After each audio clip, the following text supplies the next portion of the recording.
A lot going on a Friday night here. World Series, SmackDown, new champions. What's going to happen at Crown Jewel? What about that face-to-face that was not too far from where I was today? And who knows whatever else. And here to talk about what's going on here in the world of WWE and elsewhere is a man that is our senior wrestling analyst, a man that dabbled very briefly in the wrestling world. He was trained by a heart, not too shabby. He's also the host of the Hockey Fan Chat.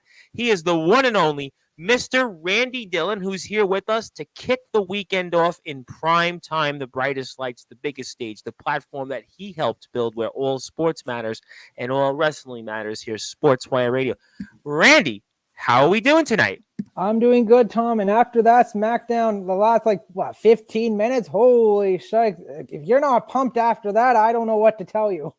Well, maybe you need a shot of espresso, you need a shot of adrenaline, you need some Mountain Dew, some big gulps, maybe all of it in between. But Randy, good to be with you. I may send the link to my buddy Barry Gutman in a few minutes, although I know Barry knows zero about wrestling, but we'll have fun with him, I'm sure. But SmackDown, we've got new tag team champions. You know, a few weeks ago, you were talking about the Motor City Machine Guns. So was TBK, and he's on assignment. We wish him well, obviously. We'll see him back soon. But we've got new champions from the Motor City Machine Guns, and people were wondering, well, how are they going to debut? And boy, they debuted, and they certainly showed why they are definitely machine guns. Oh yeah, for those who don't know the Motor City Machine Guns are, which I don't think many wrestling fans, which a lot of wrestling fans do, are very small. These guys are incredible, and these guys showed why they are a top tag team and well known throughout the industry. You saw they put on a clinic with DIY, then they go on and put another great match. I wouldn't think of the great match, but they did their job well in that short tag team match with the Bloodline to win the tag team titles. They have good mic skill. They have the attitude. I think this is a smart move, and I think Triple H is taking a playbook from what we saw in NXT with Ethan Page. Got the title so quick, and you saw how quickly he grew. It's like, listen, we know these guys. Why not give them the title and let them get exposed? And I think it's the right move there. I think it's the right move for the tag team division on top of that. And how big is it for them to come right off the bat in WWE? They've been here a few weeks, and now all of a sudden they're carrying gold. I think it's huge. I think this is huge. This is something we didn't see, I think, ever in WWE. Very rare when a new talent comes in all of a sudden when tag team go, especially someone who's made their name outside of WWE. Maybe we've seen it a few times. I think the big one that's familiar is Carlito being John Cena for the U.S. title. That's the one I'm... Santino Marella, didn't he come in and win the Intercontinental title? Yeah, but those guys, they weren't established. WWE established them in their own way. These guys, people know who these guys are. And just 2 weeks in, AJ Styles came in. You know, you would say AJ Styles, not a championship, but he came in. You know, he did have some beat behind him. I mean, you could throw that in there. But yeah, to win a championship right away off the bat, it's very rare in WWE history. And outside WWE talent right off the bat comes in and wins gold and wins it off the Bloodline. I mean, doesn't matter who was in the Bloodline, they still won belts. Exactly. One of the top angles right now in WWE. They're really setting up for a huge match at Survivor Series, and you just take the tag team titles like that. It shows, one, the confidence I think they have in the Motor City Machine Guns. I think their name itself will get exposed because we've heard that already the past few weeks how they've already mentioned they're running TNA. So definitely these guys are getting exposed much quicker. Although I would point out we still have a crown jewel to go to next week. Yeah, and I think we're going to see a rematch coming up this crown jewel with them. So okay, well, let me ask you a question on that. With crown jewel next weekend, then would you then see a title change? I wouldn't, because after what we saw now at the end of SmackDown with the Usos kind of back together, they're the kind of a side in their thorn. There's no longer, you have maybe one guy like Cody Rhodes before, or you had the 4-on-3 with Cody, Kevin, and Randy versus them, and with Jake on 2. Now it's like you have Roman, you have the Usos. There's some angry people, and the numbers are catching up to them. Well, it's been about time. Yeah. But then you think then that the Motor City Machine Guns then will hold the titles, and they'll hold them here for a while. I think you have to. I think you have to give the Motor City Machine Guns a fair maybe few months. And this is really going to get interesting because usually now things are starting to get placed for Mania. So Right. the plan is for the Well, I Motor mean, City. now when you get to Survivor Series, that means you're going into Mania season. Think about it, right? You got Survivor Series, Rumble. I mean, you have Elimination Chamber. You have a few other pay-per-views you might go in between, but you've got Let's go Survivor Series, Rumble, Mania. Those are your three. I mean, Chamber's Chamber, but you're basically mathematically 4 months, 4.5 months. Even today is October 25th, right? So that would put us 5+ months to WrestleMania. So that means we're going into Mania season if you want to go down that road. Mm-hmm. No, exactly. And you saw the importance of last year's Survivor Series, the return of CM Punk and how it was put to set up. And Randy Orton, by the way, nobody talked about. We kind of got all swept by the wayside. Right? Randy Orton, that would have been a big deal. 1 year return of Randy Orton, but CM Punk, that originally was supposed to set up the Seth Rollins and CM Punk feud, but due to Punk's injury, never did. Things had to change, but you're going to get a feel things now are kind of getting set. Like we saw with Logan Paul and Kevin Owens, like there was rumbling there that they were going to do something. You saw, so LA Knight kind of getting intrigued with that world title with AJ Styles. So definitely little things now are going to get set for WrestleMania. So I expect the Motor City Machine Guns to have the title up to Rumble, or they're going to take it to Mania. Wow, go into Mania. It's a big if, but I think they're going to have it at least. Big if. I would say that's a bigger if, but I think until Rumble, they'll have the titles. Okay, all right. Rumble's 3 months, 3+ months. Okay, that would make sense. But speaking of Kevin Owens, what do you think? What's going on there? I mean, we see Triple H come in early in the show and kick things off, and Randy Orton and Kevin Owens. Speaking of Kevin Owens, we spoke a lot about that last week on the show, but what do you think about Kevin Owens right now in this Kevin Owens Randy Orton situation? Two things really intriguing. One, how they're keeping Kevin Owens off camera and they're still involving him in a big storyline. Usually if someone's going, you just kind of push them away. Like they could have said, Kevin Owens, he's suspended indefinitely. You're not going to hear and talk about him, and no one will ever talk about him again. But they're still talking about him. I think telling me there's talks he's going to resign. Nothing guaranteed or reported yet. You spoke about that last week on the show, and I asked you, well, what about AEW? And you were like, nah, he ain't going to AEW. AEW we'll get into later because I'm going to wheel off a lot. But with Kevin Owens, wheel off. All right. But for Kevin Owens, I think WWE, listen, he's one of Triple H's guys, a Paul Levesque guy. He's a Swiss tool knife. Like there's a lot you can do with Kevin Owens, and he's been in the picture. You know, he's a utility player, like you said, Swiss Army knife. You know, you can put him in a world title match. You can put him in a world title feud. You can kind of bounce him around. So you could, I guess, make those arguments, but I guess he hasn't re-signed those still. So I mean, nothing. Yeah, like they're. I think with how everything broke down with the Lucha Bros and how everything got out, and then Tony Khan playing that the card, putting a time for injury, which he had every right to do, whether you like it or not. I think now I think they want to be quiet about these things because how everything just blew up there. Right, but he hasn't re-signed. So what I was trying to get at is that AEW did get all this network deal money. So theoretically, they could overpay and just give Kevin Owens the moon. We talked about this last week on the show. Guys still take that money. They take that money because, again, it's less dates. You know, you don't have to do as much. And it's almost like you're robbing a bank. I hate to put it that way in those terms, but I mean, that's kind of the way it goes in a sense. I think the advantage Kevin Owens has in WWE is the relationship with Triple H. I think he knows Triple H is going to use him. Triple H is going to fight for him, give him these opportunities. So I think for him, does he want the money kind of get pushed to the side, or does he want to still be a top face? I don't know. That's a question I don't know. I would say that he had more of an advantage in that than going to AEW. Like I know he's friends with the Young Bucks. But listen, there's only so many friends the Young Bucks. Well, I would think in wrestling, people are friends with a lot of people in different places. I don't necessarily think just because you're friends, and I understand why you referenced it, why him being friends with the Young Bucks would all of a sudden decide, well, that's the reason he could sign with AEW. Ultimately, it's a matter of like, look, if Tony Khan backs up the truck. And he will back up the truck. Look at Daniel Garcia, how much he's making. Well, I mean, but we've seen this time and time again with these different talents. I mean, Mercedes Moné, Saraya, Edge. It's a long list of different Adam Copeland. I mean, it's a long list of people. So, but otherwise, you liked how the show opened tonight. I thought that was a great open. Randy Orton getting in Triple H's face. Hot crowd, also Brooklyn. Back in Barclays. Brooklyn crowd is always hot for I think any wrestling. Like I'm not. I would happen to know. Actually, I would happen to know. That's like the Brooklyn crowd, just a hot crowd. I should have went tonight, but then I was like, I go on Sportswire. The people want. You could have done a live stream there from their time. You know what? I don't have all 10 of my lights. I don't have my laptop. I don't have my microphone. I was actually literally. Where I was today, I actually could have got to Barclays in probably like 20 minutes. 20 minutes. But I was like, you know what? I'm on Sportswire.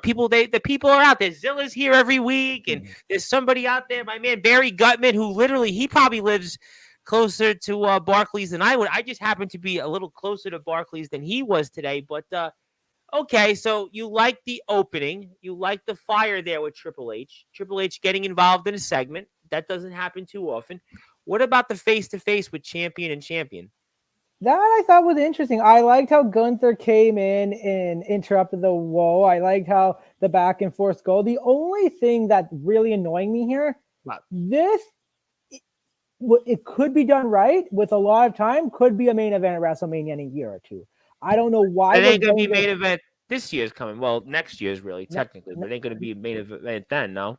Exactly. I think it's just I feel like they needed to do something with both guys to get them kind of rolling. I really don't know what Gunther's plan is going forward. Is there so much, especially with that world title, there's so much going on. But I think we're seeing, aside from Gunther, that he's talking more. Before he wouldn't talk as much. I think he didn't need to. He was kicking everybody's butts. He was basically Sorry, Tom, but I think as a world champion, if you want to be a top face, you got to talk. There's not, unless you have a good manager like Heyman, but it's Lesnar, to an extent, Roman.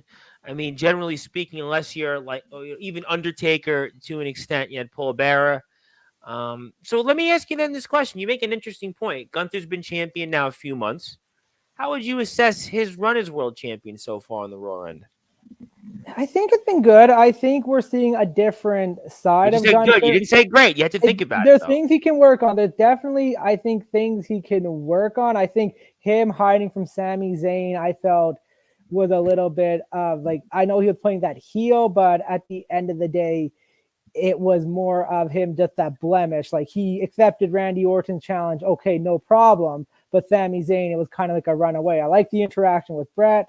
I like the interaction with Goldberg. I feel he's shying away from, again, Damian Priest, a guy kind of like a beef with him. He's had his moments on the mic where he's come strong, and then you saw him Raw on the promo he threw, thing going to SmackDown, it just kind of fell flat. So the things he can still work on. But I think overall for his first reign, it's been good, with the improvement definitely to come. What do you think could be done to make it great? I just think his promo skills when he's on a ring needs to be better. I think when he's backstage, I feel like it kind of falls there. In a ring, he can back it up. But when he's backstage doing a camera promo, it's just not the same. Well, I guess we'll have to find out. But I guess then from what you're telling me, it comes in a different way. But is his title run the way you see it similar to Cody Rhodes? In that it's not great, not the worst, but it's maybe a circumstance of your environment, more or less. No, I think his title run started better off than Cody Rhodes, but I just think after Sami Zayn, it just kind of fell flat because now you don't have opponents. Yeah, he just gets thrown, but he has opponents in Damian Priest, which I don't know what they're waiting for, but I think it's also the fact that you have CM Punk and Seth Rollins kind of lurking the mirrors where it's you got to give them the world title. Well, would you want to see CM Punk get a world title shot?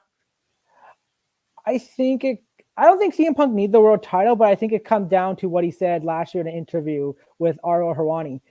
He wants to main event WrestleMania. And I think the main event of WrestleMania deserve the championship. A main event of WrestleMania kind of deserve the world championship match to be the last match. It's very rare where you don't have that as the main event unless the star power is there. I think you can make the argument with Hogan and Rock, they should have main evented because that star power we saw with Cena and Rock the first time. Yeah. And then other times we saw. But remember WrestleMania, when you talk about Hogan and Rock, it was one night. Now it's a 2-night extravaganza. Years ago, it was one night. That was that. So basically, it was a once-in-a-lifetime match. Yeah. It wasn't in the main event, but people don't seem to remember where it was in the card. No, because that match just stood out. I think that with Punk and Rollins with his history with the belt, Punk, I think the talk about he can go back and think how he was the longest champion before Roman, before Punk was the longest running champion. Correct me if I'm wrong. In since Cena had a run in 07, and then Punk. Did JBL have a run for about a year? JBL, I think 10 months, about 8 to 9. 10 months. So they would talk. Yeah. So then it's got to be Cena after Diesel. It's Cena and then Punk before Roman, right? Because Diesel had just about literally 1 year, and then after that, you're talking about the longest run would have been Cena's. We talked about the 1 year just then, and then Punk's run for 400 plus days. Yeah. So I think you add that to the element of their Punk and Rollins feud. I think the world title might add something more to it. But CM Punk shouldn't win the world title at this point in his career. He doesn't need to win the world title. There is rumor saying if he's going to fight Gunther at Survivor Series. If that is true, I am going to boo like crazy throughout that whole match. You're going to hear one guy boo Tom, and that's going to be me throughout that whole match. Well, Randy, you're always you're always down the middle, not too high, not too low, but yet you're going to boo. Why in Vancouver? For those that are tuned in here, I'll get to the chat in a minute. Randy's actually going to be there at Survivor Series, Randy Lund. You were actually going to be there, sir. Be there live, yeah. And the reason why is, Gunther losing to Punk doesn't do anything for Gunther. Punk, you don't know if the guy can stay healthy for that long. But maybe you want to maximize Punk's ability as a draw now by trying to the hot shot angle, book him for the title, see what he can do with it. Because at this point in his career, realistically, what do you get left from Punk? We talked about this when he came back to WWE last year on Sportswire. What can you realistically get from this guy? And don't forget, he was in the Royal Rumble and he was injured for months afterwards. So you're talking about a guy that's probably closer to 50 than he is closer to 40 at this point in his career. And you might have to look at it and say, well, what do I have left from this guy? So maybe if they're going down that road, I don't know. I personally, if it's up to me, I think Gunther should keep it as world champion at least until WrestleMania, if not longer, because here's why. He's the longest reigning Intercontinental champion in history. He was unstoppable. Nobody could beat him. But then you put him in a match with CM Punk and you take the title off him. It's got that whole vibe of Kevin Owens and Goldberg all those years ago. Remember that whole vibe there? Goldberg comes in, let's hot shot a thing going into Goldberg and Lesnar, and Goldberg wins the title when Owens was doing great as champion, and it killed what they were going to have with Owens and Jericho. So to me, and again, I don't know. We still got at least another month and just about a month or so until Survivor Series. But to me, again, what do I know? I know nothing about wrestling. But the facts are, to me, Gunther should at least be world champion going into Mania. Mania is going to be interesting. I would say if you're going to take the title off, it can't be a one-on-one match because it's going to just destroy him. I really thought him losing clean to Sami Zayn was such a shock. I didn't know how he recovered, and thankfully he was able to. But for him he had to lose eventually. He hadn't lost a match in 2 years almost? Yeah, about 2 eventually. Like you have to lose. Listen, everybody, listen. It's wrestling, Randy. You can't win forever. I mean, I know Goldberg in his head. I saw the Vice documentary. He wanted to keep going, but you have to lose eventually. I mean, this is the way it goes. You got to let other people have a chance.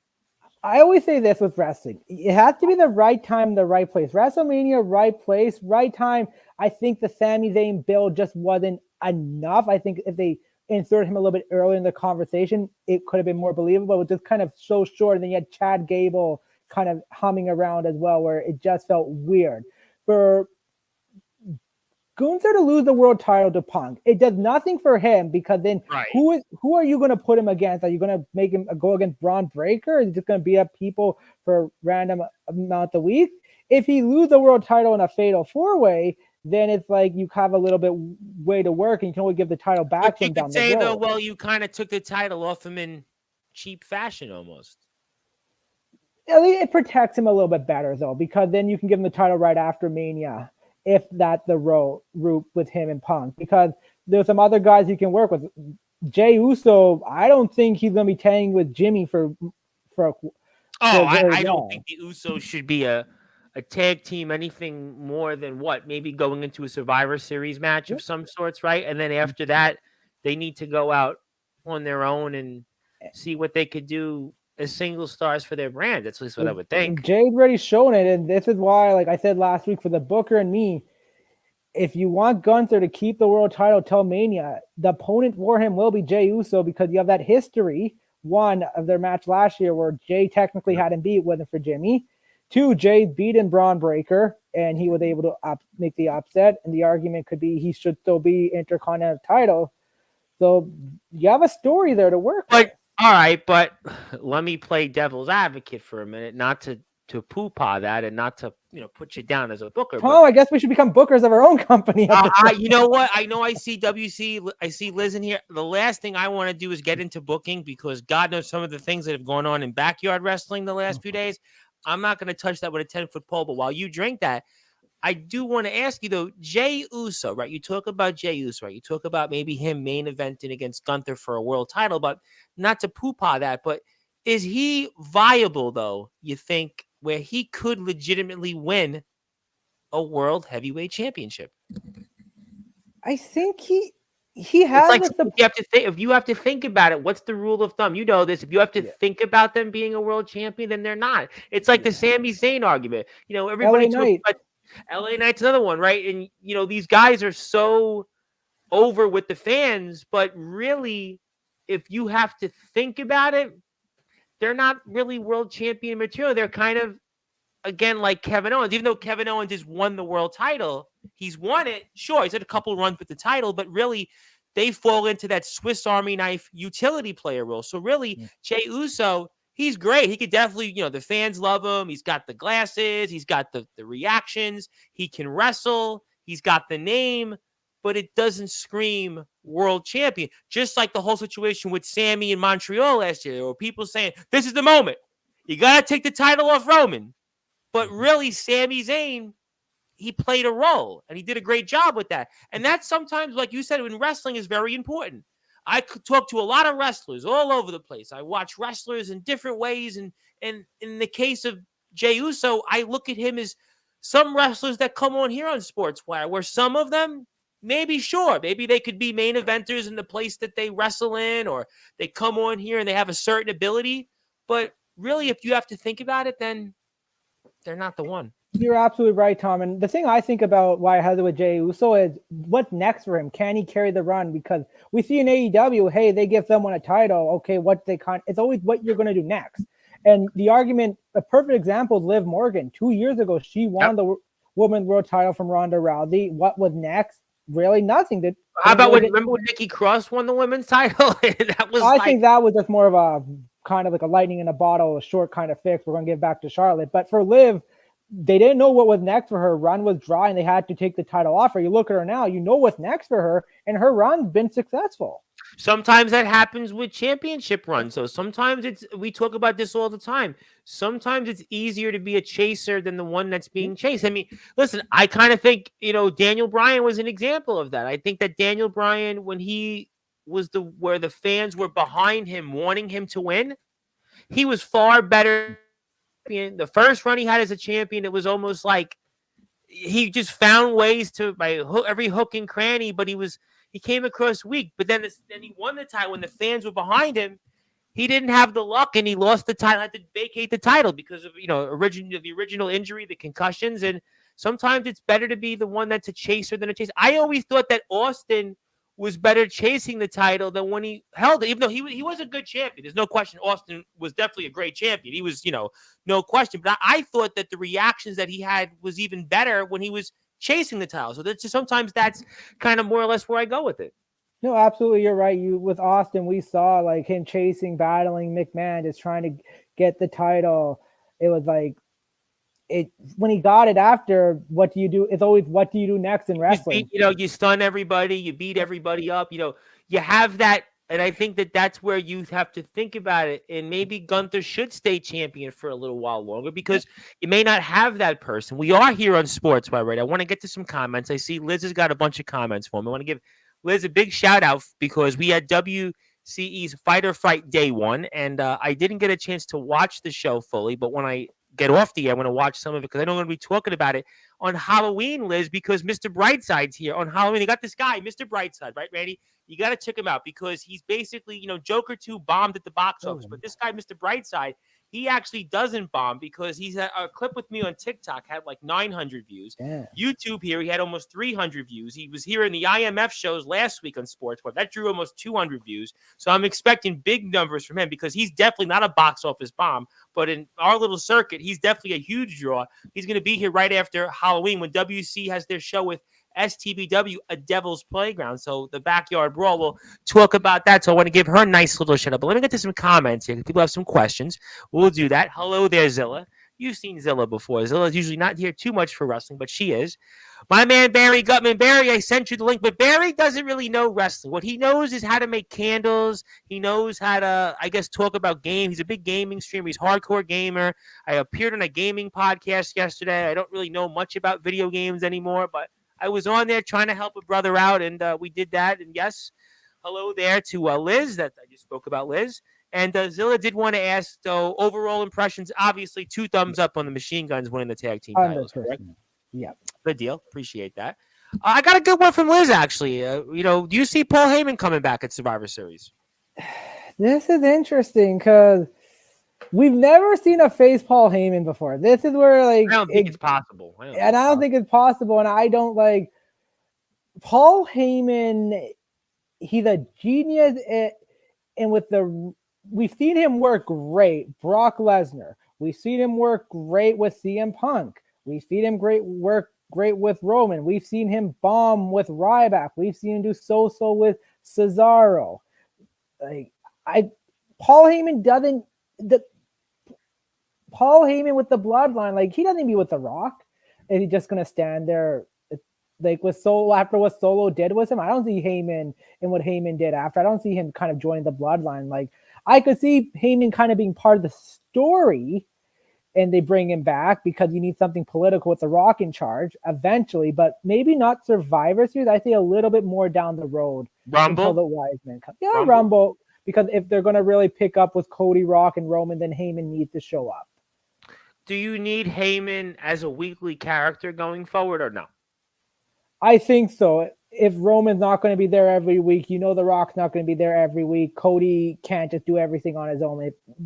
If the plan is a triple threat, or even if they do Rock versus Roman, like, Heyman carried the story with Roman. So being who's part-time. Heyman aligning himself with? I think first off it's going to be Roman. Down the road, I'm not too sure. But I think for the first little bit, you're going to see a little reunion with him with Roman. Would he turn on Roman? I could see him turning on Roman, not with Solo, with Jacob Fatu, I think. But I think Jacob Fatu, the stuff he does remind me of the young Brock Lesnar, just being how destructive he could be. And that's where I think Heyman taking under wing could maybe help that. And Jacob Fatu is a man we actually know on Sportswire. Why do we know him? Because I had interviewed a wrestler 2 months ago, Tarzan Duran, who actually wrestled Jacob Fatu last year. So we watched actually a Jacob Fatu match on Sportswire Radio. I actually watched it. So yeah, we did. Yes, we had a chance to watch it. And Tarzan Duran was whacked out of his mind, though, to be honest. He was high and he was 100 degrees outside. But he talked about it in his best way possible. Let me get to some more comments. I got a bunch of them. I believe that Triple H has a big plan for Kevin Owens, and he's going to get that deal. You agree, Randy, or what? I agree with that. Absolutely. It's going to happen. Otherwise, he would have just been pushed the curve by now. We saw it with Ricochet. The minute they knew he wasn't going to resign, just wrote him off. We saw it, like, Dean Ambrose. Ricochet, I don't think, was on the level of Kevin Owens. I mean, I know a lot of the IWC internet wrestling community really loves Ricochet. Ricochet's a great talent. But yeah. But brought in by Triple H, we thought with Bobby Lashley, kind of got pushed to the curb there after. Like, knew he was going to resign with an injury. Triple H could have pulled that card, but it's like he knew, like, no point of keeping him if there were. Yeah, I just think, I mean, Ricochet is a name. I mean, I'll get to Ricochet in a few minutes, actually, but sort of related to Ricochet, if it makes sense. But yeah, I think that's a good analogy. CM Punk versus Cena at WrestleMania. If Rollins can't go, that's a great option down the road. Like, see, because I mean, Cena's last year is next year. He's supposed to have this big run. We're going to see him wrestle a lot more, right, in 25. So, exactly. I mean, we know the history with Punk and Cena. You got to do it one more time, right? Yeah, I think definitely. But again, it all depends on Punk's health. Like, Punk's health is just such a wild card. I think Punk's more of a wild card injury-wise than Cena. Exactly. Cena, you just got to worry about that bald spot showing up on camera. But I love John Cena, ladies and gentlemen. It's just kind of funny every time you see that bald spot on camera. Yeah, you know what? I guess Father Time gets to people in different ways, I suppose. I don't know. Liz agrees with me. Thanks, Liz. Want to say hello to my buddy Hillbilly Tilly. I want to speak to him for a minute because I just heard from one of your talents, AJ Morgan. I'm going to bring AJ Morgan back onto Sportswire next month. I had a great conversation with him out of the blue, and have a big plan. I can't talk about on the air, Mr. Tilly, but you'll definitely like it. So I appreciate you tuning in here. I got a question for you, Randy. Are we going to see Braun Breaker versus Jacob Fatu? Down the line, we better. Like, what we saw on Monday night was definitely a future main event somewhere. Braun Breaker and Jacob Fatu, the energy these guys bring, the destruction, with the moves that they do for big guys, it's going to be incredible. Right now, it doesn't make sense story-wise because you got to have a story to sell a big match. Sure. But down the road, definitely I can see these two coming against each other. Interesting match. And family names, right? Steiner name, and you got the Samoan heritage there and the dynasty, and very interesting match. I don't know, Liz, if I should be a booker. I know I'm not going to say what our history is together on the air, but yes, we know each other very well. And, I obviously know WC very well. Let's just put it that way. Rumors are, is he coming with Zilla? I don't know about that. Hello there to Hillbilly Tilly. All right. Actually, speaking of Ricochet real quick, I wanted to ask you, Samantha Irvin, no more. What did you make of that? That was out of left field, right? That was pretty. That was a left field. So there's, again, I said this last week, don't believe everything you see on the internet because people were jumping up saying she's going to run to AEW and all that. Don't believe everything on the internet. What I think, I read everything, and this is my opinion. She is talented, and I think she wants to put opportunities, but I don't think with W it's going to work. And I feel for herself, if she wants to take these opportunities, she has to part ways. The thing is, people need to understand with her, she wasn't employed. She wasn't a contract member W who had a contract to fulfill. She was employed, so she pretty much could come and go as she pleased. And I think she realized she wanted to take an opportunity to try it out. There's also, she had a family, she had a kid, and she wants to be more a part of them. So I think it's a personal decision. Definitely, like I said, it's the prize out of left field, but I think she's off to do bigger things. That's my opinion. I think most people will miss some of her assets on the air in addition to her voice. That's for sure.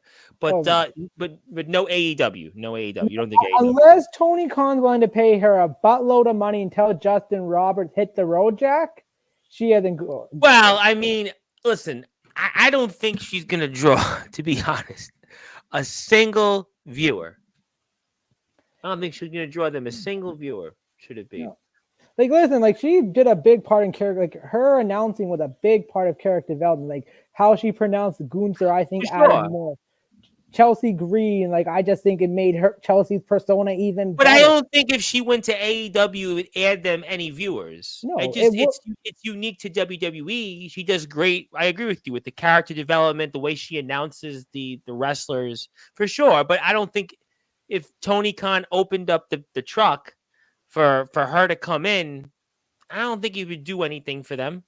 And it would be a short, because everyone just want to hear her announce. So start at the end of the match. Okay, in the middle of the match, you're just going to kind of go back and forth. So it's like, yeah, I don't see what it would bring to the table. But okay, that was still caught me off guard. Lillian Garcia's back, blast from the past. I mean, that was that. It was kind of funny she's back, especially.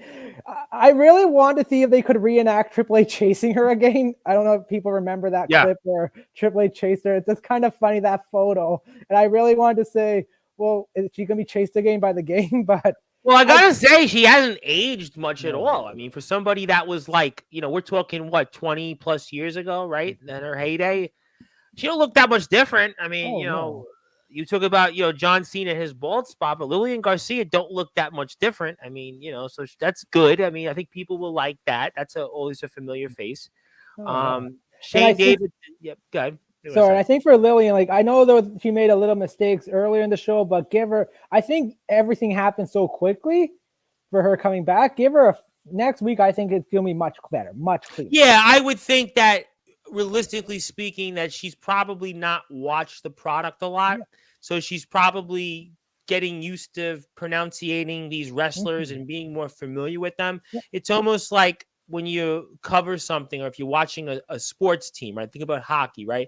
You've covered the team 15 years ago, but you don't know the current team, right? So you have to now go out and familiarize yourself with them, watch the players, look at their information, things like that. So it'll take her time. I don't know if it'll be next week, but definitely I would imagine by the next few weeks. Exactly. I would say a few weeks for sure. He's not going to do Crown Jewel because with everything over there, like but I would say by Survivor Series, she'll be calling the main event. By calling that. Okay, well, I'd say I would. Good point. Good analogy. I want to say hello to Shane Davidson. Not TBW uploading an episode. I'm not sure what's the reference there, but yeah, they're on. But I'm on Sportswire now, so that's a different audience. I don't know what the analogy is, but yeah, I mean, if you want to pop on and say hi, you can. Let me know, but we'll see. Okay. Yes, we're happy. Alan Michaels is happy. Yes, Alan will be here next week. He'll be here next week on Sportswire. He had a few things to say off his chest earlier. And also, yes, Chaotic. I don't know what Chaotic knew, but I know that I'm on Sportswire now. But we're happy that we're here and not there, Zilla. But thank you for tuning in there. We'll go with that. Okay, so, I want to get, because in a little while, I'll probably get somebody on, because Rob Maraska is going to give us his Met eulogy, right? Speaking of funerals, Rob Maraska will do that. He'll actually give us a death. Unfortunately, he's the Grim Reaper of Sportswire. Yeah. There is some deaths in the world of baseball he'll have to talk about, and not including his baseball team. But you want to say something about AEW at the beginning of the show. So what is on your mind about AEW? I'm almost afraid to ask, but what did you want to say? AEW... you can see they have a little bit of direction, but it is such a mess on what they're doing. I don't know what they're trying to pull off here. You saw Sammy Guevara with Shelton Benjamin, and Shelton Benjamin with a big win, but Shelton's 50, and people now they're saying, "Oh, he can get that world title match." It's like Shelton Benjamin hadn't won a match in his last 2.5 years in WWE, right after he held the tag titles with Cedric Alexander. Did he win a match of any sort? That had to be 2.5 years? Maybe a dark match, but it's like, I mean, a real match on a match that was a caliber match with a worthy opponent. He hadn't won a match in WWE for 2.5 years. I got to think a real match. Exactly, and he's a great talent, but it's like, what? Sammy Guevara has been there for day one. Why are you kind of pushing him to the side? I guess when you think about it at this point, who's a bigger draw to you? Is Shelton Benjamin a bigger draw over Sammy Guevara? I guess that's I mean, what? I don't know how to answer that. I mean, I don't know how to answer a 50-year again. And Shelton Benjamin is a fantastic talent. Absolutely. Shelton Benjamin is probably one of those guys, unfortunately, is one of those greatest wrestlers to never win a world title in that never have a world title match, for crying out loud. Right. No question. He had great runs as Intercontinental Champion, really was a great part of the Ruthless Aggression era, tag team with Charlie Haas, did a lot of great things, but I don't know if Shelton Benjamin at this point in his career should be, winning matches against established AEW stars that have been in that promotion. I understand maybe you're trying to establish him, but Shelton Benjamin's, at this point in his career, is more of a guy that I'm going to use his name to help my younger talents to try to get them to places to help my company in the long term. I don't know. But again, I know nothing about wrestling, Randy. Yeah, exactly. But if he's winning matches and doing promos backstage, you have belief in something. Mercedes Moné, I don't even know if she's on AEW TV or not. She's become irrelevant. My point about making money like a bandits. I mean, the money that she's being paid, was it $10 million? I heard or something like that. Rumor, 10 million. but it's like, what is she like? I don't even know that her on TV or not. The whole Adam Cole MJF thing, like, it's so weird because they put so much time and effort, energy. They ruined MJF character last year, making him a face. Now they turned him heel, and they still want to go this way. The only the whole John Moxley destroying the AEW roster doesn't make sense because Bully Ray actually said this, and it really made sense. John Moxley was the guy 2 years ago after the whole brawl came out, defended AEW. Now he's the guy who wants to change it, beating it up. It just doesn't make sense in that sense. The only thing that does make sense is kind of Orange Cassidy Frank getting beat up. He can get a title match, but that to the point. What else was I going to say about AEW? Well, ratings were, 637,000. Yep, the ratings are down. The Young Bucks and Jack Perry, get them off. Like, they're irrelevant at this point. And for the love of God, get Chris Jericho off TV. We all got mad when everyone complained about W when Vince was running because he was booking things like this. He was booking things like that. One guy, it feels like Jericho's that guy in AEW where if we just got to put the title in just because to keep him around relevant, he's our guy. But it's just like he's not doing anything for anyone at this point. So why are you just randomly giving him titles? And there's a difference with him versus, let's say, a Sting, the way they use Sting, because Sting was such an iconic figure, such an iconic draw to people that just having him there definitely helps you in terms of just more or less building still your company. Whereas when it comes to, let's say, a Jericho's not in that vein. So at the end of the day, Jericho, more or less, doesn't need to be in title matches. Jericho should be a guy that if you're going to use him, again, I don't know wrestling, but I would think Jericho with his age and probably his name, you don't want to overexpose him. So you want to use him in ways that his match is a match that I want to see because I'm not seeing him every week. He's not on my TV screen every week. So realistically speaking with Jericho, I would just want to put him in matches once or twice a month, a la, again, guys like Undertaker, the way they were used, guys like Brock Lesnar, because Jericho's that name for you. So instead of putting him in with different guys, I would use him in that way. But again, what do I know? Like the comparison, I would say Sting and TNA, he won titles and he was around, but he was in and out and he was doing things with other talent. You saw the work he did earlier with guys like this. Christian, Nick Aldis. How about Nick Aldis? AJ Styles, Samoa Joe, Kurt Angle. Like, Sting was around and he knew when to go and when to come to draw. Jericho, every week you see him and he's the center of that program. I think what's hypocritical about it is that Jericho years ago was the guy that said, well, I'm not going to hang around. I'm going to be the guy that I'm going to make sure I help the younger talent. And, I'm going to do everything I can to not be like the guys before me. But he's really become that and some. So that's where it kind of draws a line of hypocriticalness. Yeah. And the last thing I'm going to say about AEW is I really think they screwed up with Will Ospreay not pairing with Don Callis as a heel. I know AEW has so many goddamn heels and they want to make Ospreay the baby face of this company, but he has a little bit of work to do on his mic skill. But I think pairing him with Don Callis would have been perfect because helping him with his mic skill. And Don Callis is truly, really one of the better talkers there.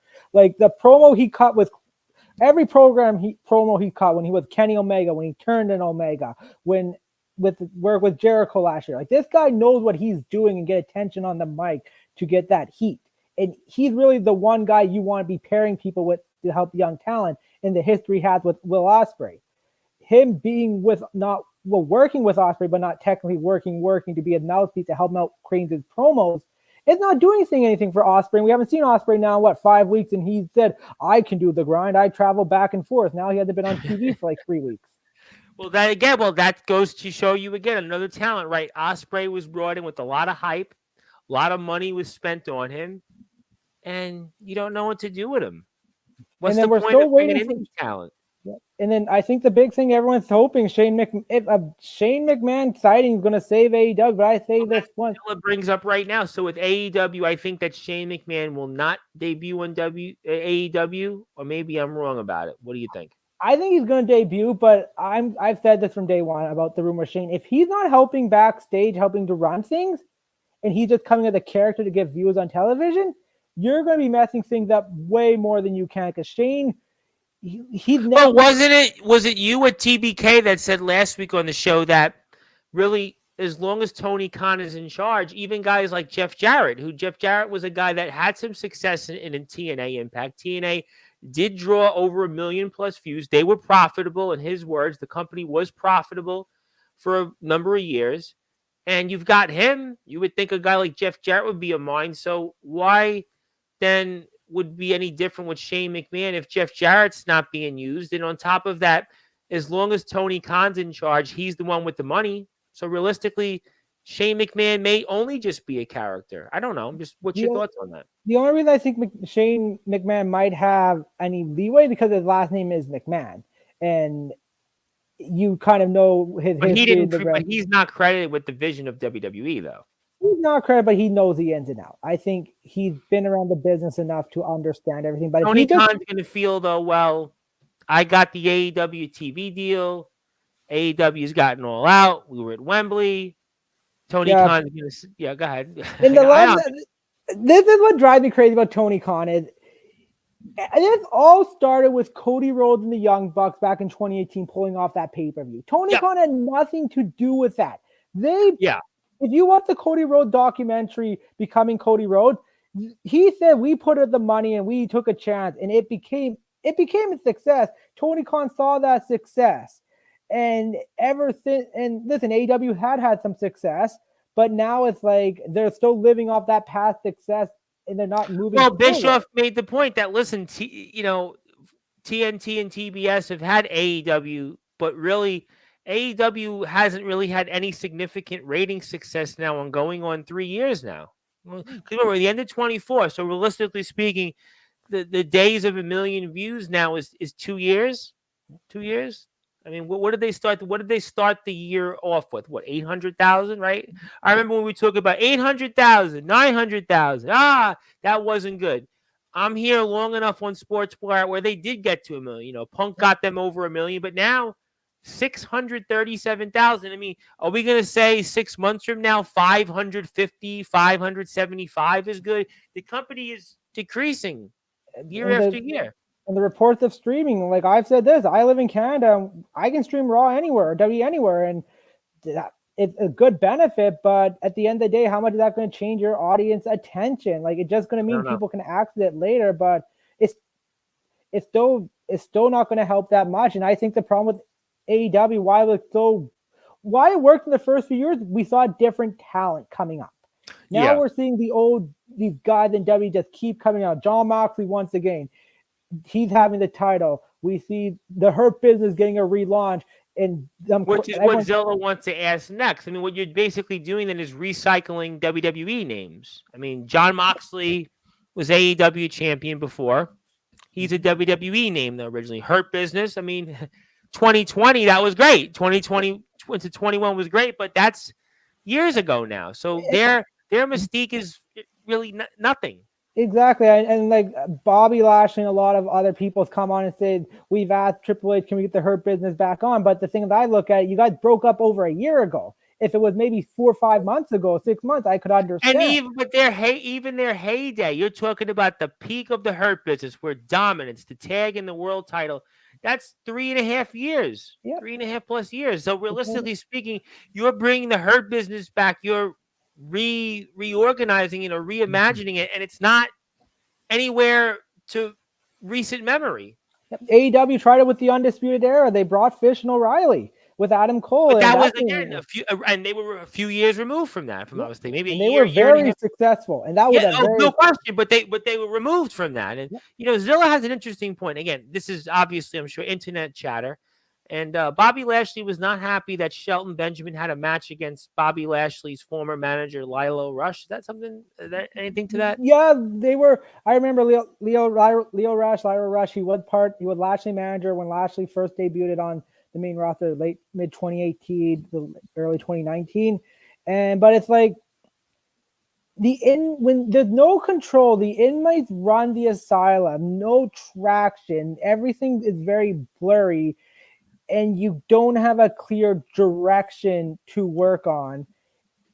But how has Bobby Lashley managed Shelton Benjamin for a match that he's scheduled to wrestle? What is he to do? Again, that's the politics backstage with AEW. If the booker, whoever it is, the promoter wants that match, shouldn't he take that up with the person who put the match together? Exactly. That's the problem there. It's like, so it's like AEW, like there's times where things are clicking, but other times they're not. Things are just More often than not, it hasn't though. Yeah, it hasn't. Like we saw a click. We thought this was going to click with Jake Perry returning with the Elite. It bombed. It really bad. We saw something clicking with Swerve. Now, the argument can be with Daniel Bryan, should he have won that match or not? And I look at Swerve now, where it's like Daniel Bryan's gone. He had serious neck injury again. Hopefully, he'll be okay.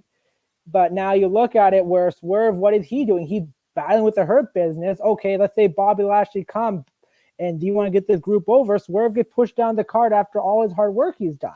You know what it says to me, though? And listen, I watched Benjamin and Guevara. It was a good match. I'm not saying it was a good match. I mean, even Jericho and Briscoe, it wasn't a bad match. But is it that it goes to the same thing? These matches aren't bad. Like they're putting on WCW 1999, 2000 quality matches.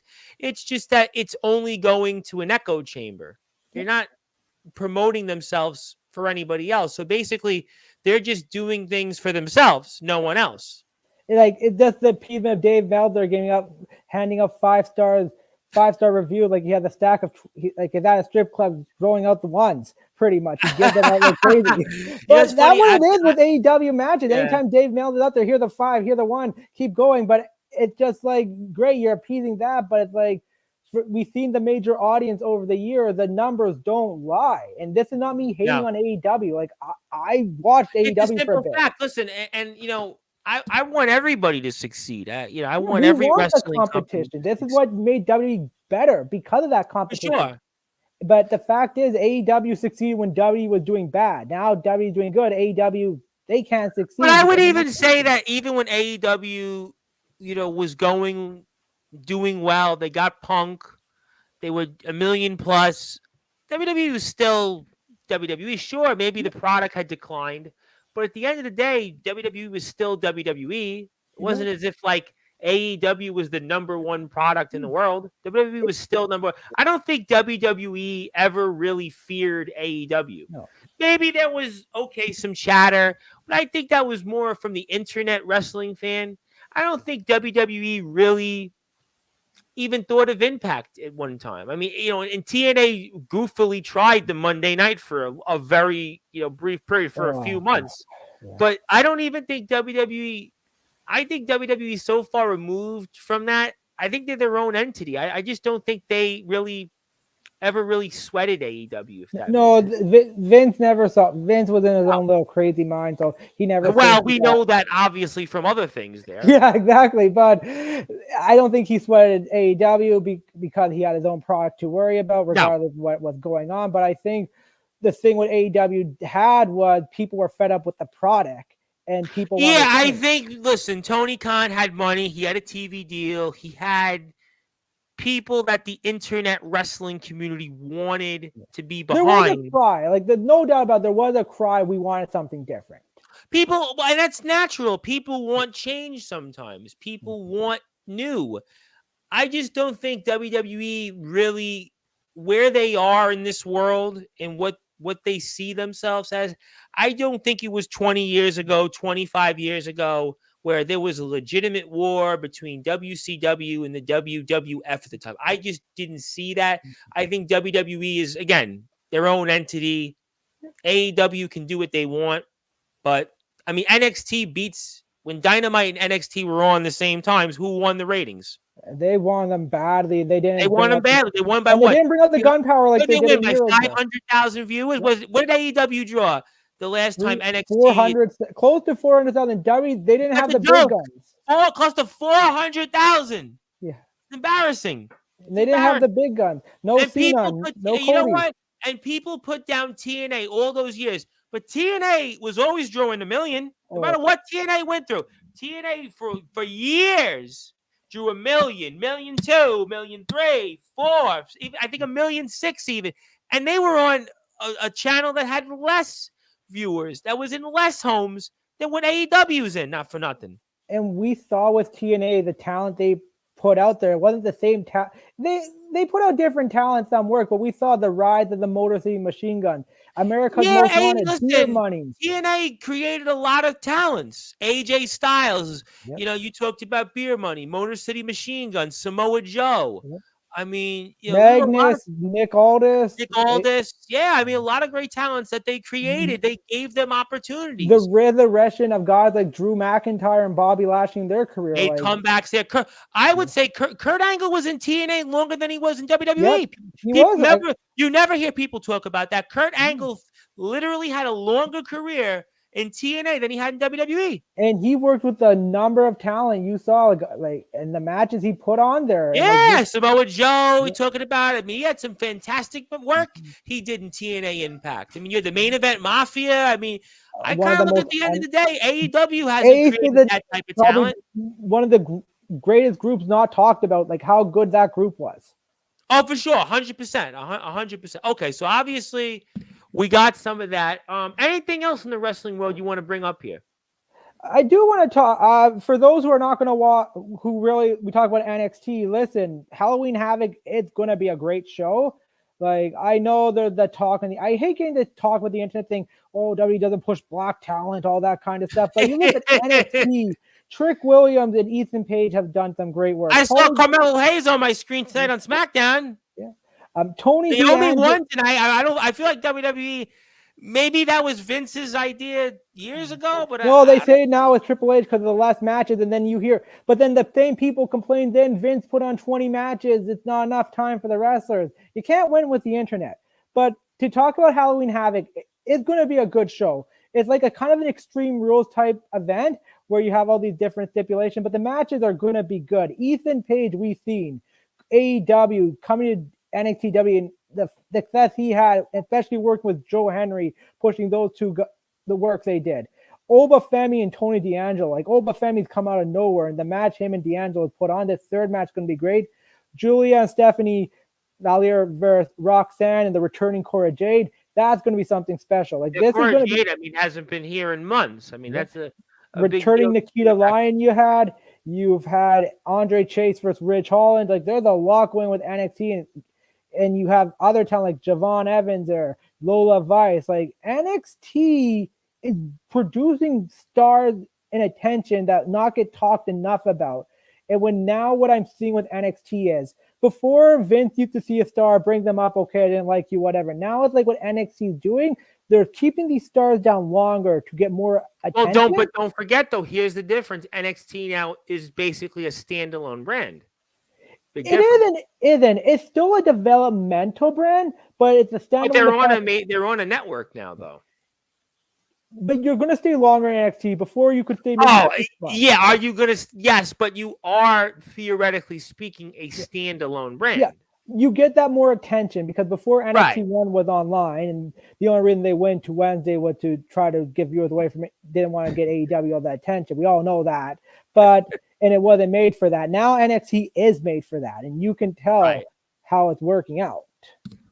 Yeah, well, obviously that's what it does. I mean, but I'm excited. NXT. I don't get a chance to watch NXT as much, but I'll read things up on it, and I think NXT is an exciting thing. We'll try to mix it in throughout, and we'll certainly see what happens with that. And we're here Friday nights, 10 o'clock Eastern time. Also, to recap, I'll be here twice tomorrow. I'm here 4 o'clock in the afternoon. I'm here at 10:30 p.m. And then Sunday, I'm actually interviewing a pro wrestler from Arizona. He came on my platform, went to a guy, Stud Bronson. He's basically like the Arizona version of Vader. He'll be here. I had him on last year. He was supposed to get a big match. It never really happened, but now he thinks he's going to get the match. So now I'm doing some pro wrestling. I had a pro wrestler on. I had two of them on yesterday. I had one on Tuesday. So we're trying to dally up into different things. And also, we'll be talking hockey again soon on Sportswire. I don't want to talk about hockey this week because the Islander game on Tuesday, I caught some of it. It was like,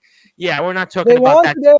The New Jersey, I'll just quickly mention hockey. The New Jersey Devils, they've lost now 4 in a row. I know Justin Giovinelli and Neil Villapiano, they really were excited for the Devils, but they've hit a. Everybody was like, "Oh, we got the coach. He wins, and we replace players. It's going to be now the Devils 2 years ago, and not so fast." No, not there yet. Like I said, until the second week of November, the first 4 weeks is everyone guns blazing. By the second week by the end of the first week of November, full week of November, you get an idea what the season's going to look like. I still always go by the analogy, and I think it's still a lot harder to do that by American Thanksgiving. So today is October 25th, going on 26th.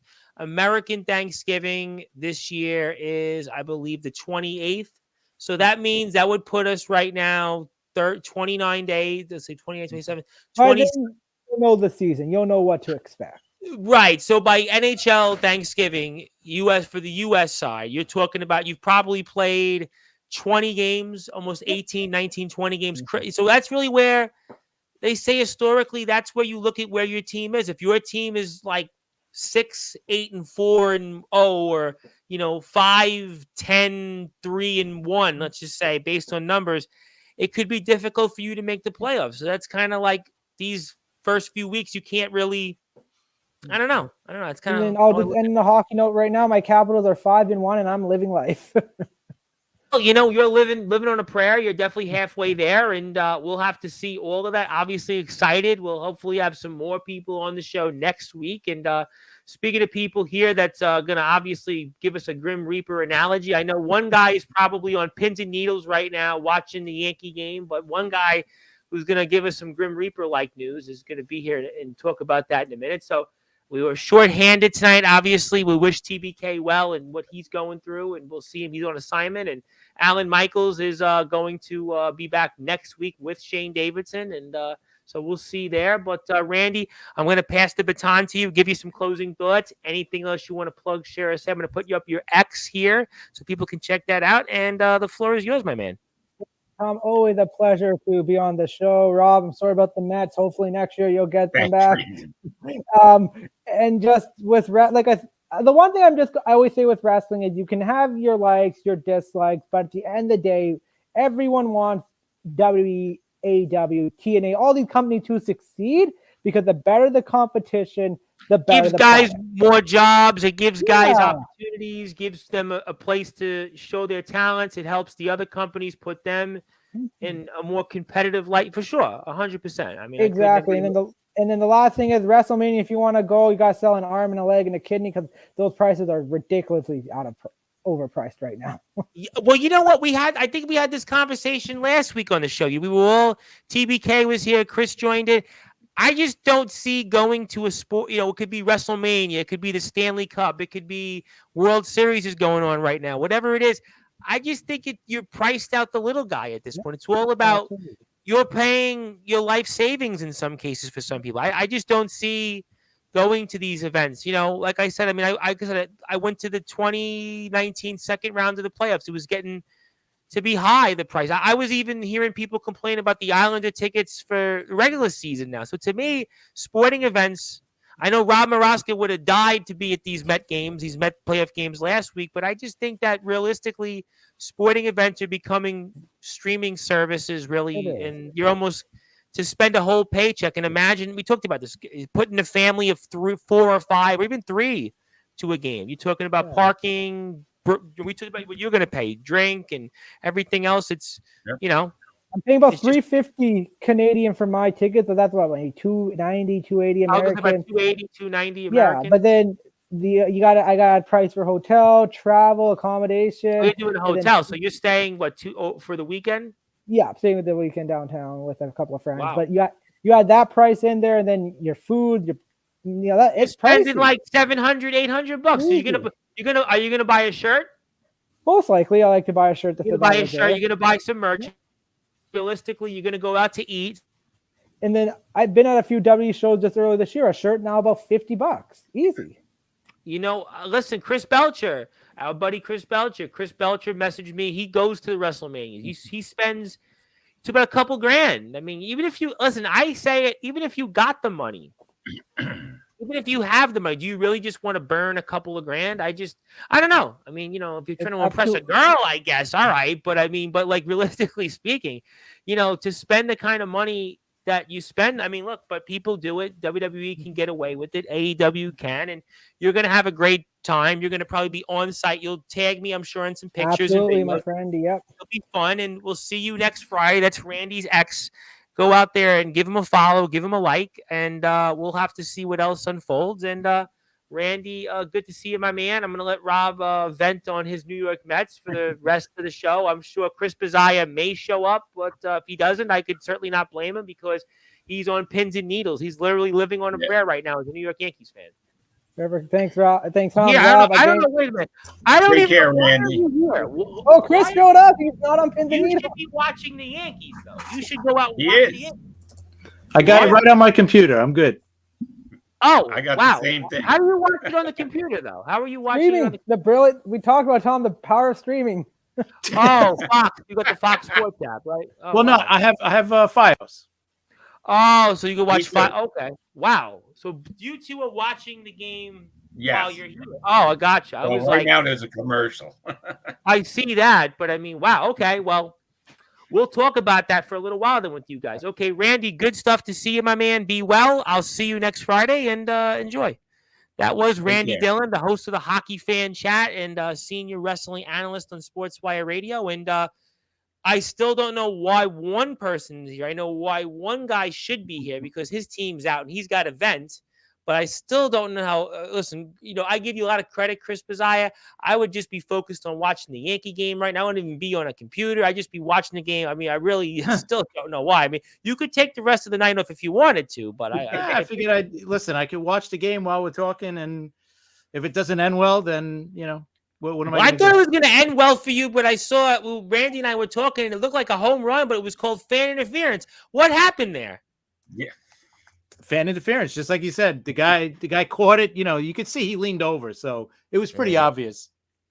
Well, Yeah, what are you gonna do? that was the right call. That was Yeah. right. all right. Well, I guess we'll talk about the game. I'll go into Valenzuela's death. I'll give the Mets' death. Rob and Ross going to do a eulogy on that. But been a classic so far. I took a nap for 20 minutes, and it was scoreless into the fifth inning. And the Dodgers took the lead. The Yankees came back, and I just don't know for the love of me what gets into Giancarlo Stanton in the postseason. This is a guy I heard you guys talk about. I listened to your entire podcast twice this week, and Giancarlo Stanton been okay as a Yankee. I guess he's been okay. He can't stay quite healthy, but in the postseason, he turns into almost like a superhero. I mean, what is it with Giancarlo Stanton? 17 now postseason home runs in less than 50 games. What is it with him in being in October baseball? I you know what? I think he just knows the situation. He realizes this is what you're playing for. So I don't think he makes he knows that it's this is what you play for, but I don't think he makes the moment not as big as it should. You know what I mean? The moment is not bigger than what it is. It's still a game to him. Yeah, it's the biggest game of the year, but I don't think he has that in his head. He still says, "Hey, I got to get, my job done, no matter if it's game one, of the regular season or game one of the World Series." I think he has that mindset. But he's a different player in the postseason. He's a completely different player. Although he just struck out just now, but it's just the opposite with Judge, though. Sadly, which I don't understand. I don't understand that either. I think he just presses too much. I mean, now he's 5 for or 6 for 37 or something. A couple now. home runs though, but still 16 Ks overall in his postseason. This year it's nuts. So what would you recommend that Judge could do from what you guys are watching? You guys are the experts. I know nothing about baseball. What do you? I would just tell him, if I'm his teammate, I'd be like, just relax, man. Don't worry about it. The game's not only you. We got the whole team here to back you up. But we need you. But yeah, the whole team is behind you. But just relax. Just be you. Don't try to be more than who you could be. Yankees got a single here in the top of the 10th with one out here. So the Yankees have a man on base. So you obviously like that. Maybe And- Jazz will be trying to steal second, get into scoring position. And what's your impressions, guys, so far on this game so far? What's your impressions here? I loved it, It's man. a- Great pitching Yeah. early, right? But It's a good how? game. But is it if the Yankees win? How big of a victory would this be, or is it the Yankees could lose? It doesn't matter. Well, how big of a game this is? I think the Yankees, just like like when you guys were playing against the Dodgers too. If you could get one of these first two games, as the road team, you want that. You know what I mean? So Sure. if they don't get tonight, if they get tomorrow, I'll be fine tomorrow's game. But get tonight's game, that'd be great. I would think winning game one, unlike the Mets really weren't in game one. To win this game, you would be in control of this series, theoretically. To be the road team and to win would be a big deal. Yeah, absolutely. And I think they put it up earlier. It was, I think, the team that wins game one of the World Series goes on to win 63%. Yeah. Right, or something like that.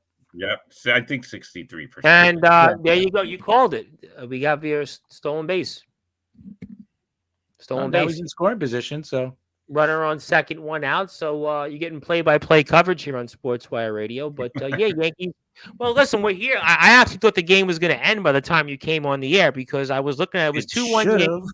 It should have, and the Dodgers tied in the eighth inning. And I'm like, oh boy, these guys are not going to come on here, and because we're shorthanded tonight. Alan Michaels was going to be here, but decided he was going to wait another week because he wants to talk football. But I got the World Series going on, and I really can't talk the NFL because the Yankees are in the World Series for the first time in 15 years. Who would have guessed the Yankees?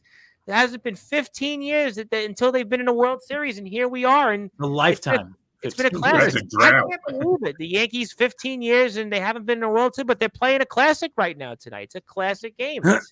Hey, and you know what? Yankees Dodgers, that was a thing when Rob Morosco was in his heyday in the 50s in the World Series. The But 50s. now that was his heyday in the 50s. But this is the first time these two teams have met in the postseason since what, 81?